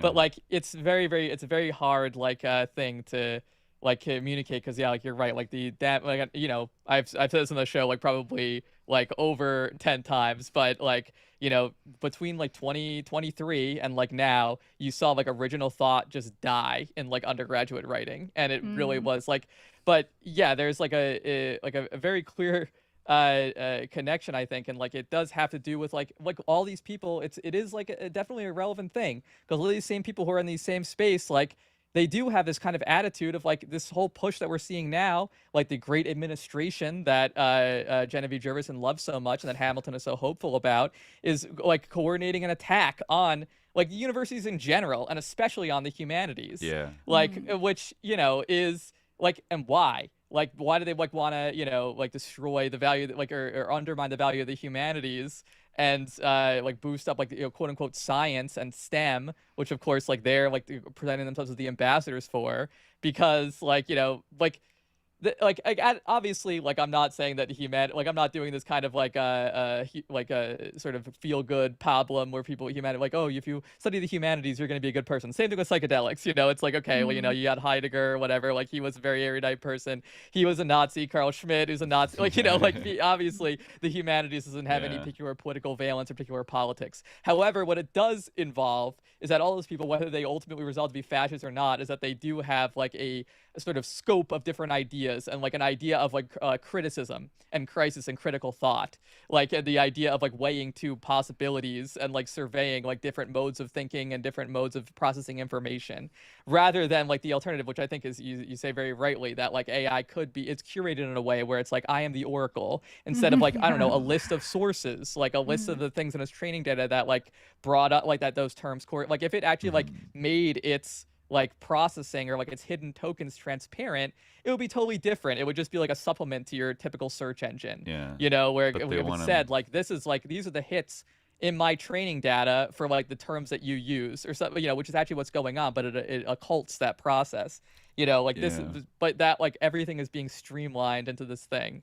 And yeah, like I think it's totally not like a tangent because it really is the exact same thing. I'm realizing here that there is a parallel to be made between people that think using AI makes them creative and people who think just using psychedelics makes them automatically creative. Because I think we've all met some people like that, right? Yes. And of course, I think that creative people could use AI creatively as a tool, and creative people can use psychedelics as a tool, but it does not make one automatically creative, like by virtue of just taking it, right? And there's like a similar shortcut of like psychedelics makes me a spiritually advanced, like hyper empathetic, creative, like all these positive attributes, kind of like a very emotionally intelligent person.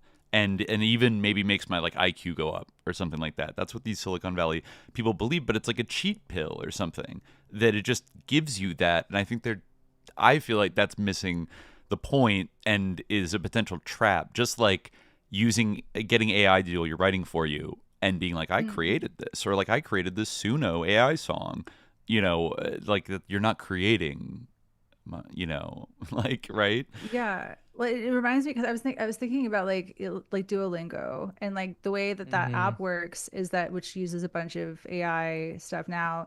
The way that the app is designed is it like taps into the feeling of having learned, but you're not actually learning the language, and so it's like exploiting that and fulfilling that desire to learn, but but then it's kind of an opportunity cost, because like you could be focusing on like doing things that would actually help you learn the language, but you're distracted by this app and this like gamification. And same thing with psychedelics and AI in general, where it's like there's a feeling of meaningfulness and significance and like certitude and like clarity, but that's not actually like, you know, a lot of that certainly in some contexts is like the feeling abstracted from real meaning and like real like thought and, and that kind of thing. And so people are just like kind of complacent with it, and they don't realize that they're kind of giving up on something that's more real in some cases. So I'm not saying that's like all psychedelic use, but I do see that use of psychedelics where it's like that the feeling of profundity stands in for like actually developing like your life. Yeah, especially when you see it kind of like a very similar like aesthetic template be adopted by, you know, not to pick on any one particular group, but it's like, you know, I see it a lot in like LA and California, like people that become burners and like make that like their personality. Now of course all kinds of people go to Burning Man and stuff, but like there's a type of kind of like all right, we got the burner uniform on, like we got the namaste tattoo here, and like, you know, it's like or these like these kind of retreats in Tulum or in like Bali or something like that, like these very kind of usually more like moneyed kind of places where people are kind of going for like spiritual tourism, and adopting a kind of like very like one size fits all kind of like spiritual vibe about them, which is like, it's like, oh, you know, you could do literally anything. You could like take psychedelics and then literally adopt any aesthetic that you want. like you don't have to be like a beach hippie or like a steampunk person or like things like that. I just think it's like, you know, people kind of fall into like these sort of types, and but I don't know, maybe on the extreme end of both AI and psychedelics, it also could cause psychosis of some kind, you know?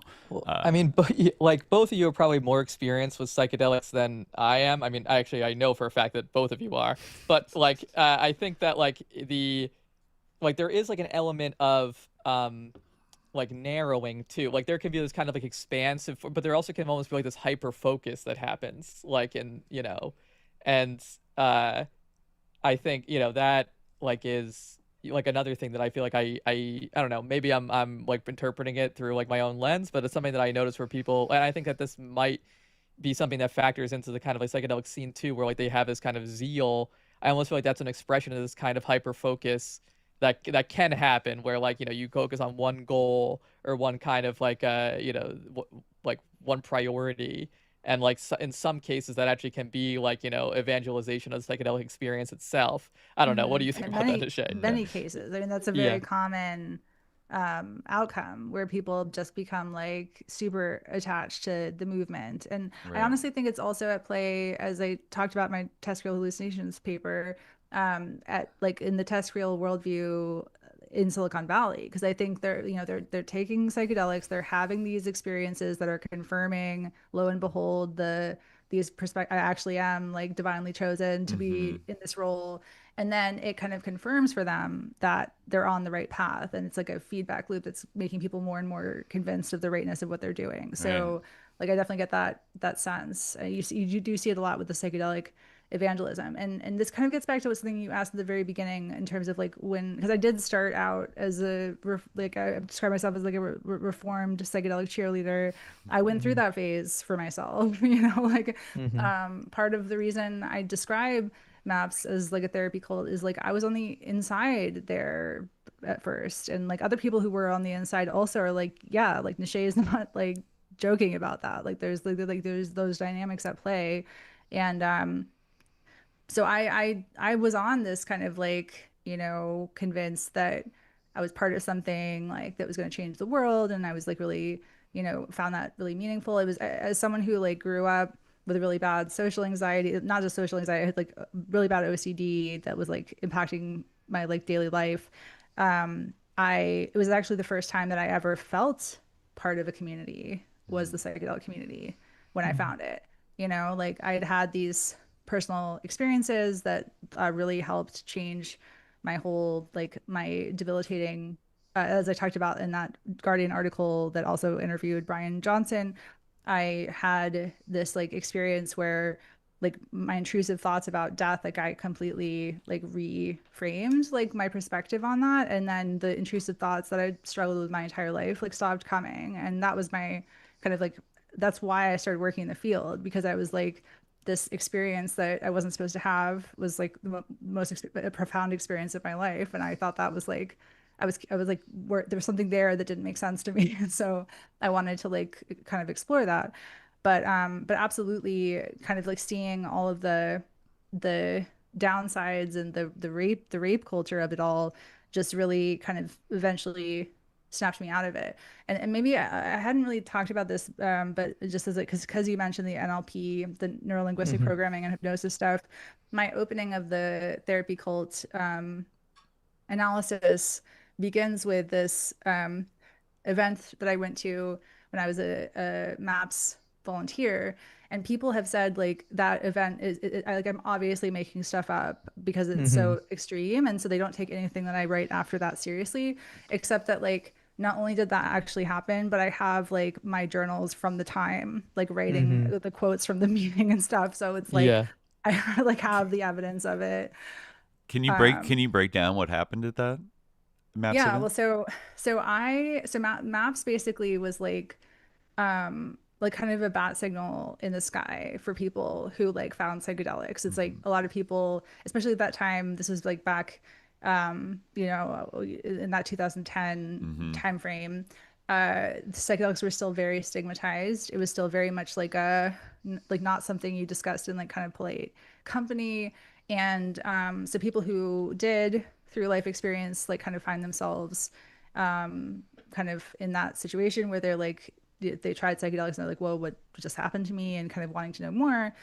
By virtue of like the name MAPS, like the Multidisciplinary Association for Psychedelic Studies, it kind of signaled that this was like a kind of a gathering place for people. So it's like people would meet at MAPS conferences or like go out to volunteer for MAPS. There were like I went out there, a bunch of other people went out to California when I was also volunteering, who volunteered like with me.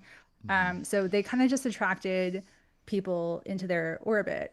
But then there was this one, they were doing an auction for some art that they ended up like the auctioneer that they were working with, that like they like I was in a kind of vulnerable place at the time. Like I had taken, because I come from like a poor family. This informs a lot of my analysis and why I don't like just step in line with all the rich people telling me how the world actually exists. But I had like had just recently, I'd been saving money, working nonstop, like outside of college, and trying to like make some kind of like stability for myself. And then I ended up like losing a lot of money to like my brother at the time, who gave me like kind of a sob story about how he needed to fix his car to continue at his workplace, and I wanted to be the stability that my family like wasn't ever able to provide. And so I offered to like loan him the money, and it turned out that he was actually like addicted to oxys at the time. And it's like that was like just like a cover story. So I lost all that money, and because of that I was in a very like stressed place in my life, and looking for meaning and looking to make like something positive come out of this like terrible thing that just happened, because I was also so anxious about money. It was especially hard for me in ways that people who don't grow up poor, like they don't understand like how deep and intense that is. But so they ended up kind of like kind of giving out free wine, and then also there was this like atmosphere of like donating to MAPS is like good for the world, and like this is gonna all work out, and you just have to trust and not like think about it. There was that kind of like ethos around the whole event. And then I ended up buying this like expensive painting that I could not afford, and you know, the next day I was just like mortified and like, you know, thinking through like, can I like get out of this? And I didn't want to disrupt my connections with these people, like this field that I just found really meaningful. So I paid for the painting, and then they, as a result of that, I think they thought that I was wealthy because like usually people with money buy, paintings and stuff. So then they invited me. I have a picture with like Stan Groff and like a few other people at this like invitational dinner. And then after that, they invited me to this training for MAPS volunteers. And it was called the Enlightened Salesman training. And at that training, they essentially taught me how I was manipulated to pay for money that I didn't have. Because the whole focus of that event was like using tools like hypnosis and neurolinguistic programming to get past the defenses of people who otherwise wouldn't want to give money to MAPS. Whoa. With the gist being that, it's ultimately in their interest to give MAPS money, but they just don't know it. And so it was used to justify. And this was like hearing this, having just experienced that. That's crazy. And then my journals from my journal from that event that has my like notes as everyone's talking, it's really sad in retrospect because it's like you could see it. I couldn't see it back then. Like I was really focused on like, wow, I'm so glad to have met this like community and I finally feel like I'm like part of something. And then there are these notes about kind of manipulating people because supporting MAPS is in everyone's best interest. And it's kind of like, it took me a lot of years because I ended up like, I always blamed myself for that painting, like until very recently. Like I felt a lot of shame about it and did not really see how it fit into a bigger pattern of like ends justifies the means like approaches, and how it's often at the expense of people who are vulnerable, who don't have, who want to be feeling like they're part of something and doing something meaningful. That bear the brunt of of that attitude. So I kind of like eventually like pieced together like, oh, like that's kind of weird that was and like kind of a red flag about the way that this organization was like operating. Oh my God, totally. So they just straight up told you like we did psychological tricks on you to psyop you into buying that, like manipulate you into doing that with this and that. It was NLP, I imagine. Because then it was the auctioneer who was doing the training, who was like this is like kind of how I did it, but he felt I think they all felt like I was part of the in group then, like I was in. They let you in on the secret, the magician's trick. That's so. I mean, I've had this thought like throughout our conversation of like, seems a little analogous to Scientology, and it's like they're not charging you for a course like straight up, but they're kind of doing like the same thing that they get people, especially if they detect that you have money. Makes you think about all these PSFC board members that are like the generational heirs of great fortunes or whatever. Like, how susceptible must they be to this kind of NLP love bombing? You're special, like a lot. I mean, people kind of I don't know, people maybe don't think about how kind of like maybe a little screwy or off or like not well adjusted, like the super inherited wealth class, scions are. Like a lot of them get into trouble and drugs and like do, like wild stuff and aren't they're not all like rich, like well adjusted goody two shoe, whatever. And a lot of times they're like deeply searching for meaning and they have a lot of resources. Like unlike most people, they have this like mountain of wealth that they kind of have access to, and that it's like a perfect target for like the Nexium cult, all these other cults. Like you go down the list, they tend to target. I would say like they see like a gold mine when they see like a super wealthy person, and then they can get somebody to fund them for life if they hook them the right way, and make them feel special. Your notes like on that you like have in your Maps as an MDA therapy cult article like are I mean I feel like they're worth talking about a little bit because like it is very interesting because it does we've talked a little bit about like hypnosis like in Erickson and people like that like in the past and like the kind of history of hypnosis and like the the CIA interested in things like that, or in mind control and in the intelligence community, I mean, it is interesting, like what they say, you know, you've taken the note, like, you know, trance music, flashing lights with particular frequencies, you know, like a long series of inductions may be necessary for people with a lot of walls. This is an interesting one. The permission always lies with the subject, who must be completely willing to submit. I mean, this is something that you do hear people say often, like, you know, and I'm sure that it is true in a way, like in a stage hypnosis context or in a hypnotherapy context.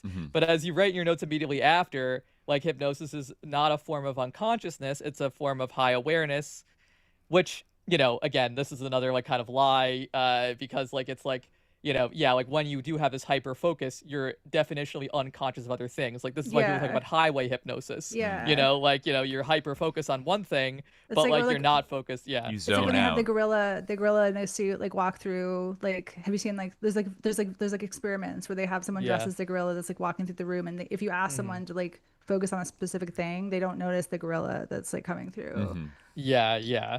Right. And like, yeah, so the very fact that can, you know, that type of hyperfocus can happen, like when you're just like playing a video game or like scrolling Instagram or like on like driving for a long time, that kind of proves that, like, it's not about like being willing to submit. It's like, you know, obviously when you volunteer to go on stage, like, for like a hypnosis show, that's like kind of you know, a consent or something. But a lot of the time people who do that are like, I'm not gonna go along with this, but like it's still, you know, they feel themselves like it's not as that sounds like kind of a hedge to me, or kind of they're kind of you know, rationalizing it, when really, like, the fact is that, like, it's much blurrier in terms of, like, especially when we're talking about like neurolinguistic programming.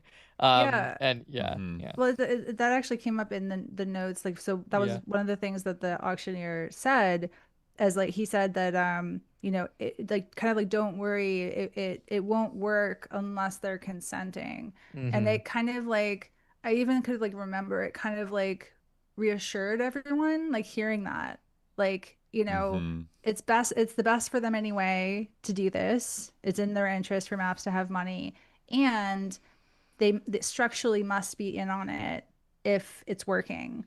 And those two things, like, justify the process.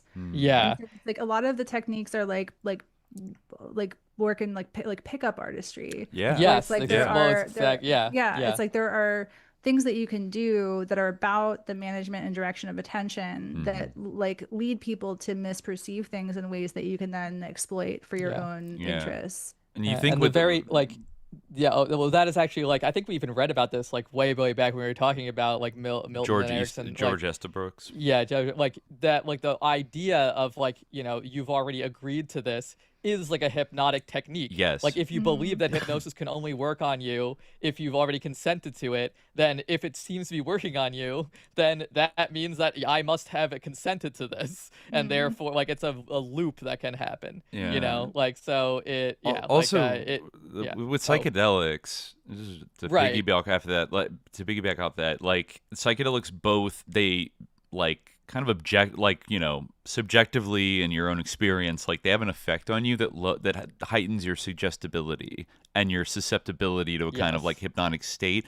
And the act of, like, knowingly taking a psychedelic substance, whether it's in a therapy setting or like a journey group or like a rave or something like that, like, you're kind of accepting to, like, just the act of taking something is like, I'm gonna go into a different shift of, like, consciousness. Like, you're kind of in an ambient sense, like, accepting, you know, whatever the drug's going to do to you and open you up to.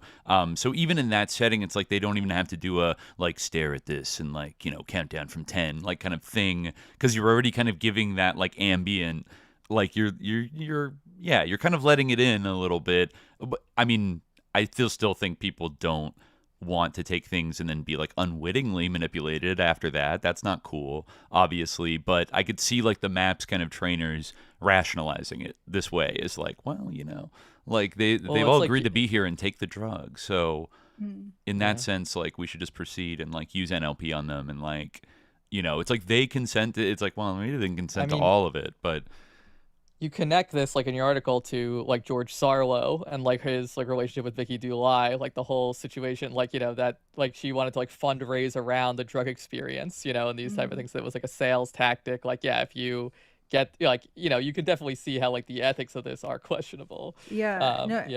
Definitely. And the induction connection that you mentioned, Dimitri, is something I've been talking to a neuroscience friend of mine who's studying hypnosis, and we've been talking about that exact idea, because it's like there's a lot of other aspects of like the induction that goes on in the MAPS therapy. Like they pull like tarot cards very, very commonly, or like animal spirit cards, and they point to synchronicities with your, like prior to the dosing session, before you take the MDMA. It's like there's multiple examples where they will point to like, oh, there was a kind of synchronicity with your dream or something you heard on the radio. And so they're kind of entering you into this context of synchronicity, and like they will say to people, the medicine started working when you made the intention to join the trial. Interesting. That's like a direct quote.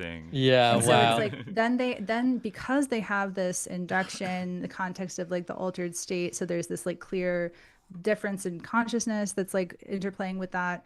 It's priming people to have these kind of like transpersonal types of experiences that are then justifying the belief in the inner healing intelligence and the fact that the facilitators can accurately attune to what is trying to emerge. And sometimes that is using these like leading kinds of like interventions. So it's a way of like kind of like a spider, like bringing people into this justification system for what they do.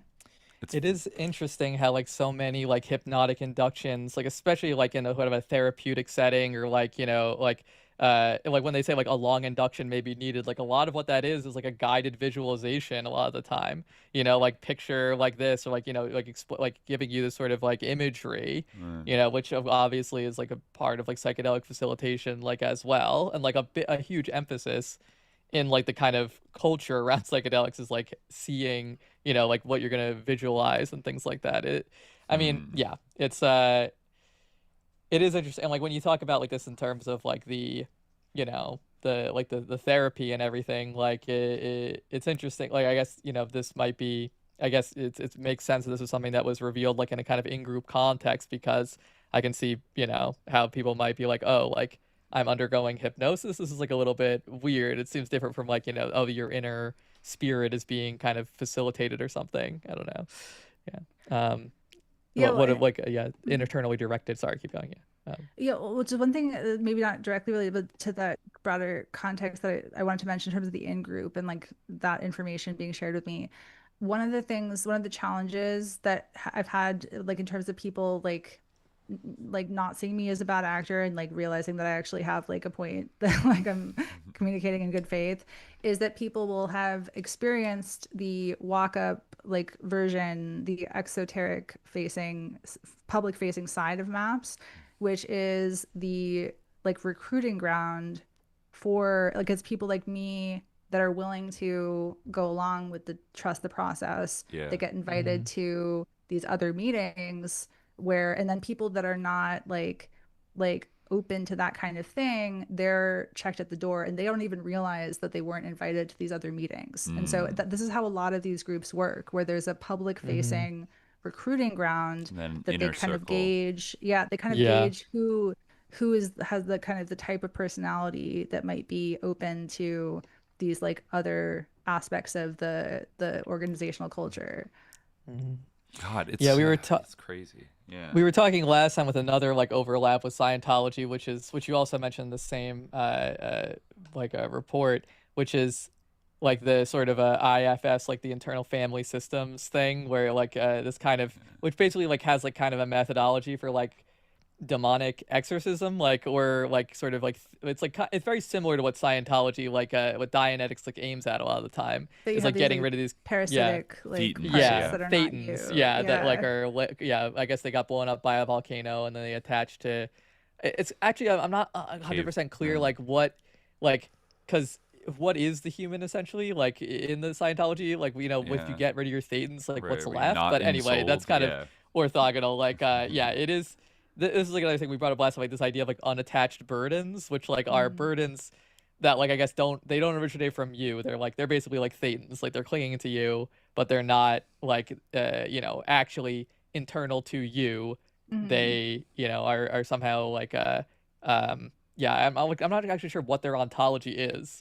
Like, are they just simply like, where do they come from? Are they like from like what exactly do you I'm not really sure like where they come from, but they are so people in IFS are like very intent on like this is like essential part of the worldview, the process, that there is this like these unattached burdens, demonic kind of parasitic parts, but they don't tell you about that until you get to like stage 4 or whatever it is, so it's like it's only after you've gone through the first levels of the process that you're provided with this information that's actually core to the whole theory. But then like people who don't understand how cultic dynamics work, like they're like, oh well, they don't even mention it until 4, so it must not be a big deal, not understanding that it's because like it's like a secret knowledge that's given to people who are receptive to it. Very similar to Scientology. They don't tell you about Lord Xenu at OT1, or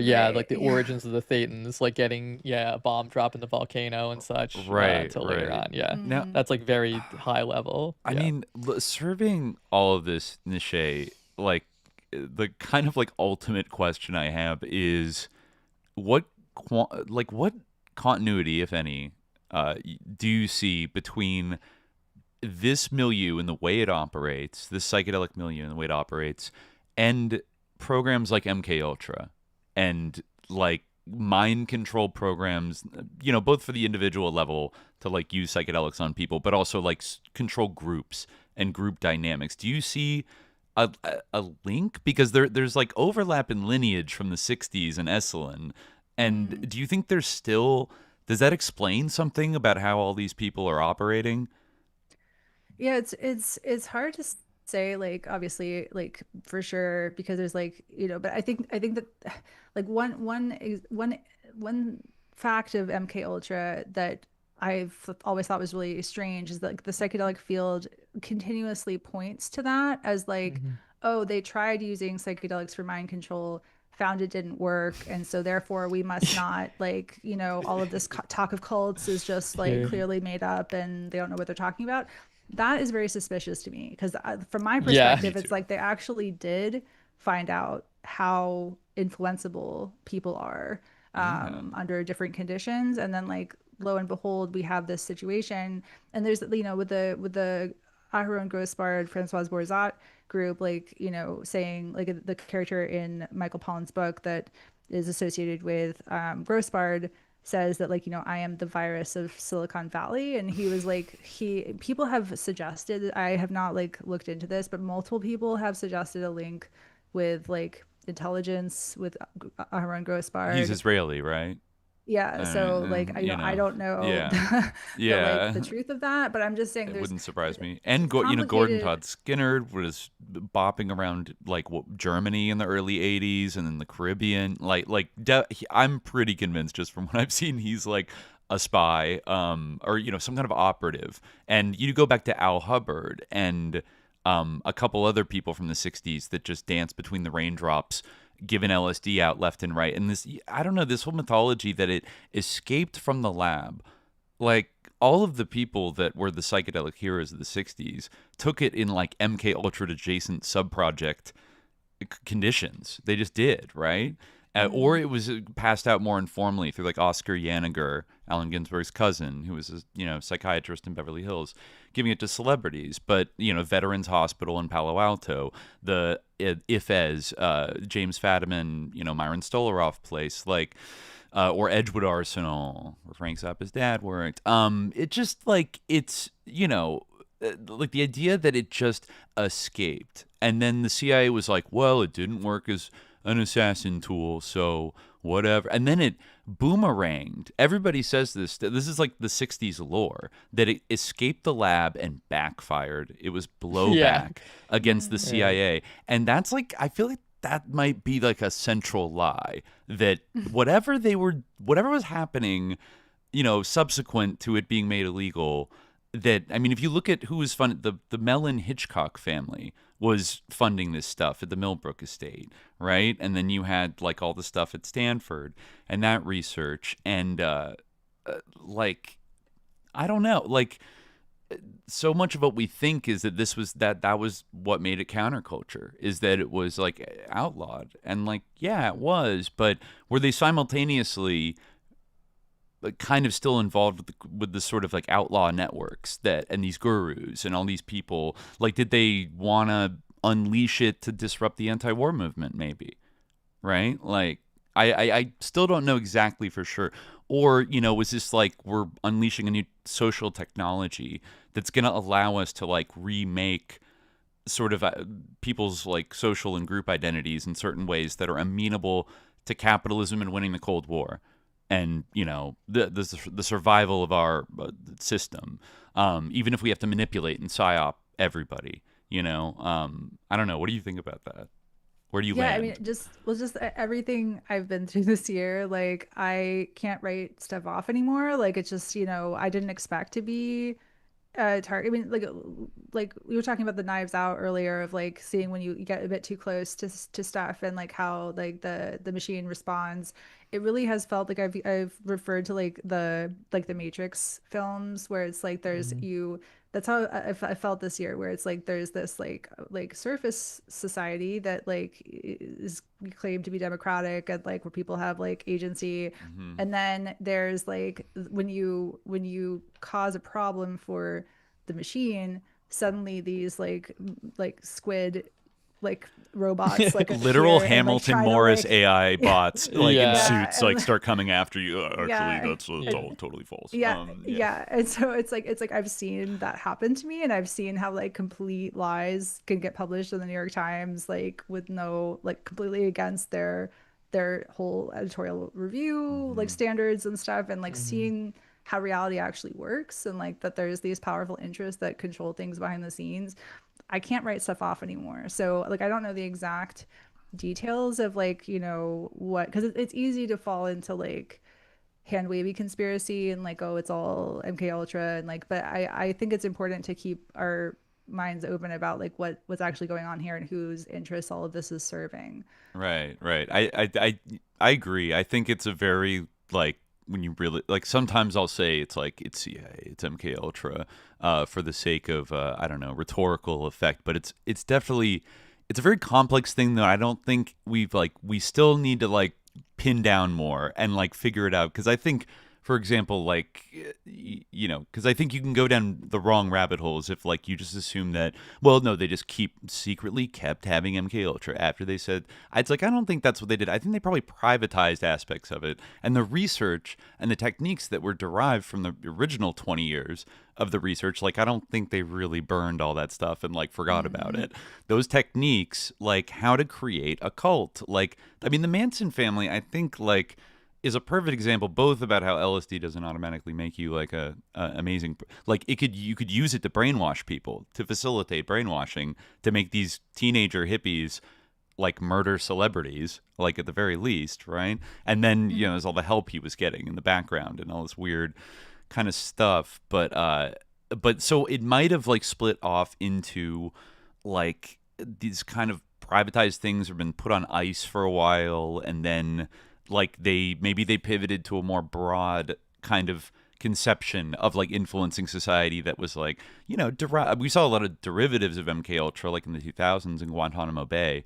Like a lot of that type of torture and Abu Ghraib stuff was like kind of originally derived from MK Ultra and kind of came back. I think also, like, I mean, part of what is like, you know, I think that like the sort of nuance that Neşe is like gesturing to like comes from partially as like looking at like the kind of the networks and like the intellectual like and social like history of it, like where we see actually like the tangible like social connections like among these people. And I think that also like at a certain point, like these things, like, you know, there's like, we have like the urine for the sea effect, where like these things become like reinforcing. Like you don't need to like, you know, pay, like bribe somebody. Like they want to do it. They like they believe in this. Like this is like what, like, you know, it's not a like you don't need someone like, you know, meeting on a corner in like a trench coat. I mean, obviously this is like I was just saying like like sneaking someone like a bunch of money. It's like, yeah, keep promoting no, like they don't like that.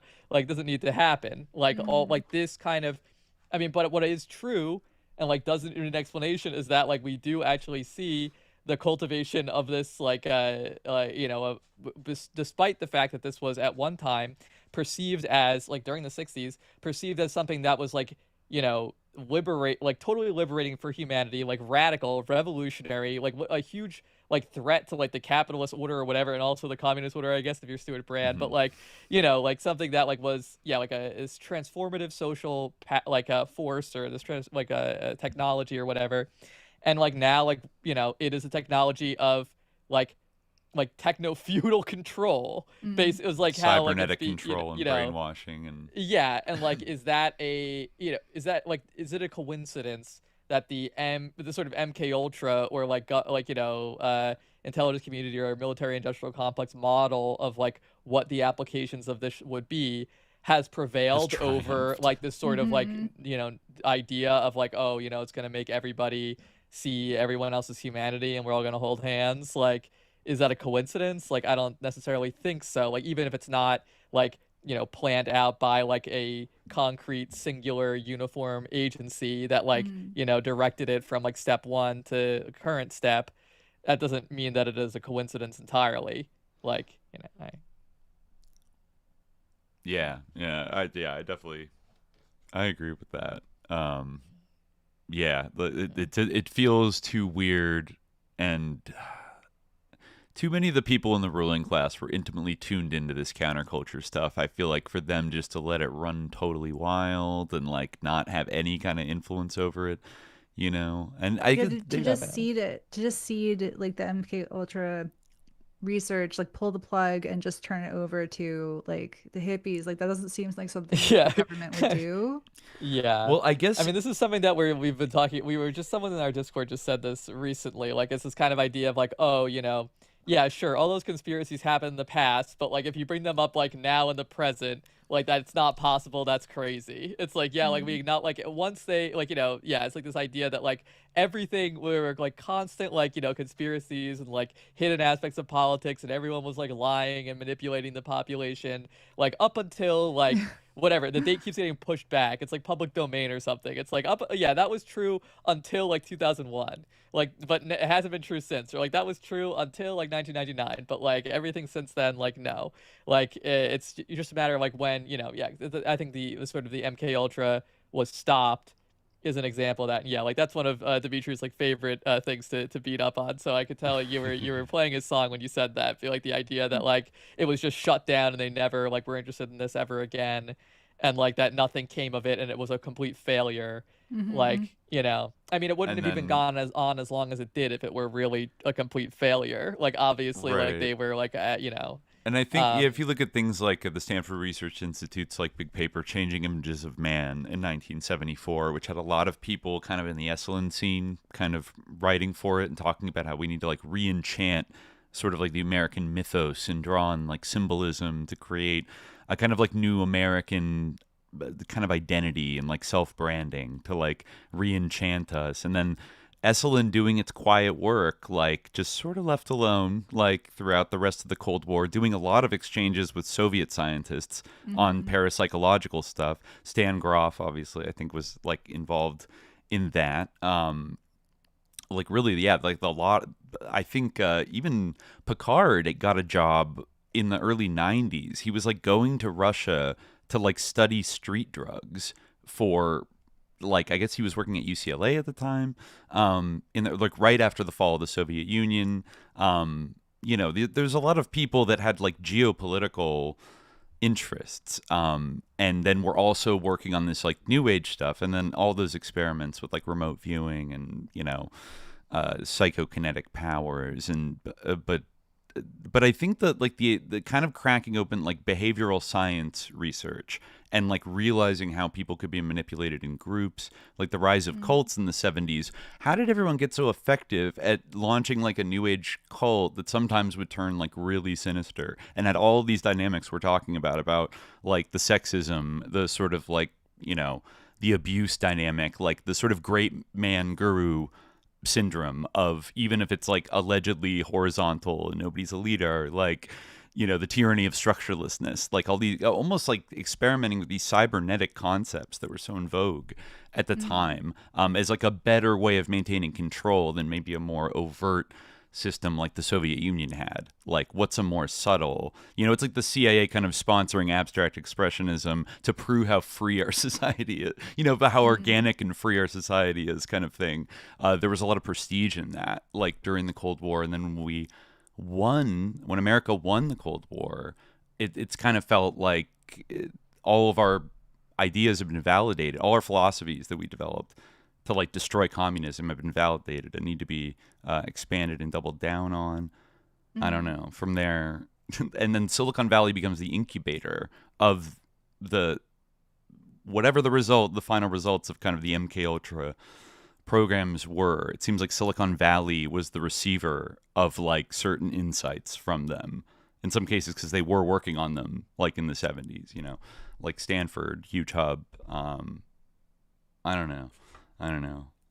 Have you been following the like work of like Dave Troy? Because I feel like he's been digging into some of the like the social financial connections to Russia, like that kind of thing. Yeah, I've seen a lot of his work. Like sometimes, like I don't always agree with the lines. I think he's so he has a very like classic Russiagate focus sometimes, but I think in the process of investigating that, he's found so much like dirty, weird financial shenanigans involving Russia. My take is always that, like for Trump, for example, that the Russian mafia and like the mafia oligarchs of the 90s are really where you look in terms of like connections with America, more so than like some vestige of the KGB like buying off like our politicians or some, you know, like directly buying off Trump, because the Soviet Union collapsed and into this kind of like mafia state that was heavily, I mean, all of that, like American banks were up to their necks in we did a series, we have a series called Contra, and the sort of 8th chapter of that, we did a long series of episodes about the Bank of New York in the 1990s. So a lot of like Israeli intelligence kind of officials kind of vaguely involved, and with people kind of Robert Maxwell types, I would say, and like literally him in some cases, but like the mafias that were able to basically take over all the strategic industries of the Soviet Union and kind of like strip them for parts and then ship all the money back to like New York through the Bank of New York. There's just like, there's a lot of dirt there. I mean, that was like a bonanza for the sort of deep state, the deeper structures of like global capitalism, I feel like, in the 90s. Like there's so much there. But yeah, I think, you know, even the Esalen, I mean, there weren't like that many contacts between the Soviet Union, you know, between like Russia and the United States before 1990. But Esalen was like, they were right there. They were doing hot tub diplomacy. You know, they even brought Boris Yeltsin over, and then he had his psychedelic epiphany in a grocery store. That's what made him anti-communist. Certainly there are like there's like, you know, the tenant media thing. Like that's like just an example of like the very fact that like, okay, that is the thing.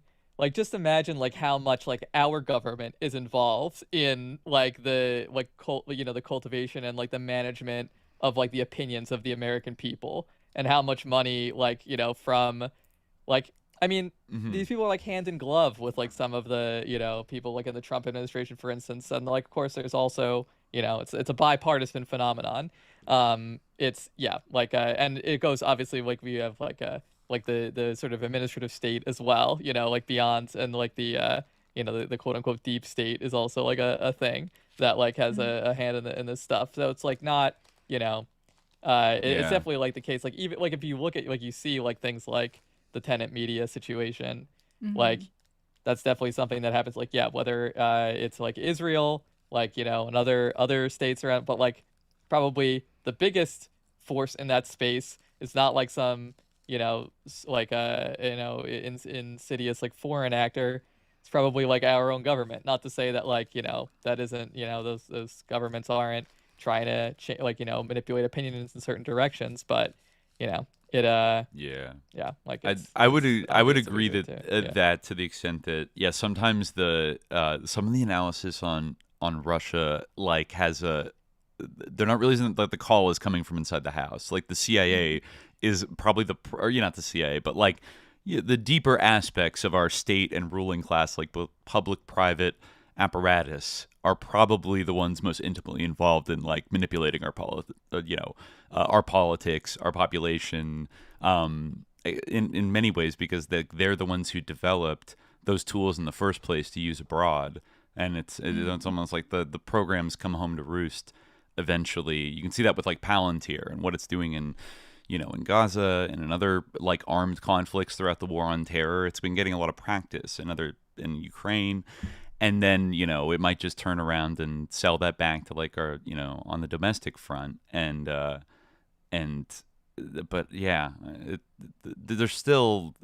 a criminality at the very top of like the American just like ruling apparatus, like a huge rot that like was dressed up in nice idealistic language, but it's almost, I don't know, like America does seem just like America needs to reckon with like the monster it sort of like turned itself into throughout the Cold War in order to become like the supreme, unipolar power.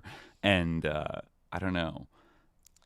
Do you have any, Neşe, do you have any final, because I feel like we're moving towards the end here. Yeah. Do you have any final remarks that, any final things that you want to say, on the subject or? On kind of adjacent to this, just one like parting thought, just something I'm thinking about and interested in is like, I don't know if you've seen that meme that goes around about like Trump like voters, where it's because like certain ideas that people who were in support of Trump like previously were opposed.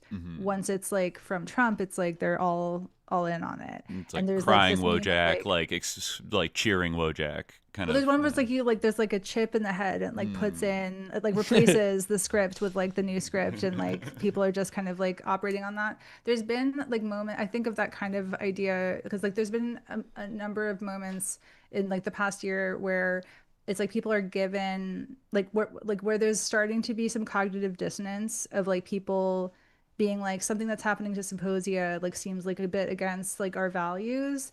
There's been this like effort to like insert, and you see this with Palestine too, like you insert like with the human shields kind of ideas.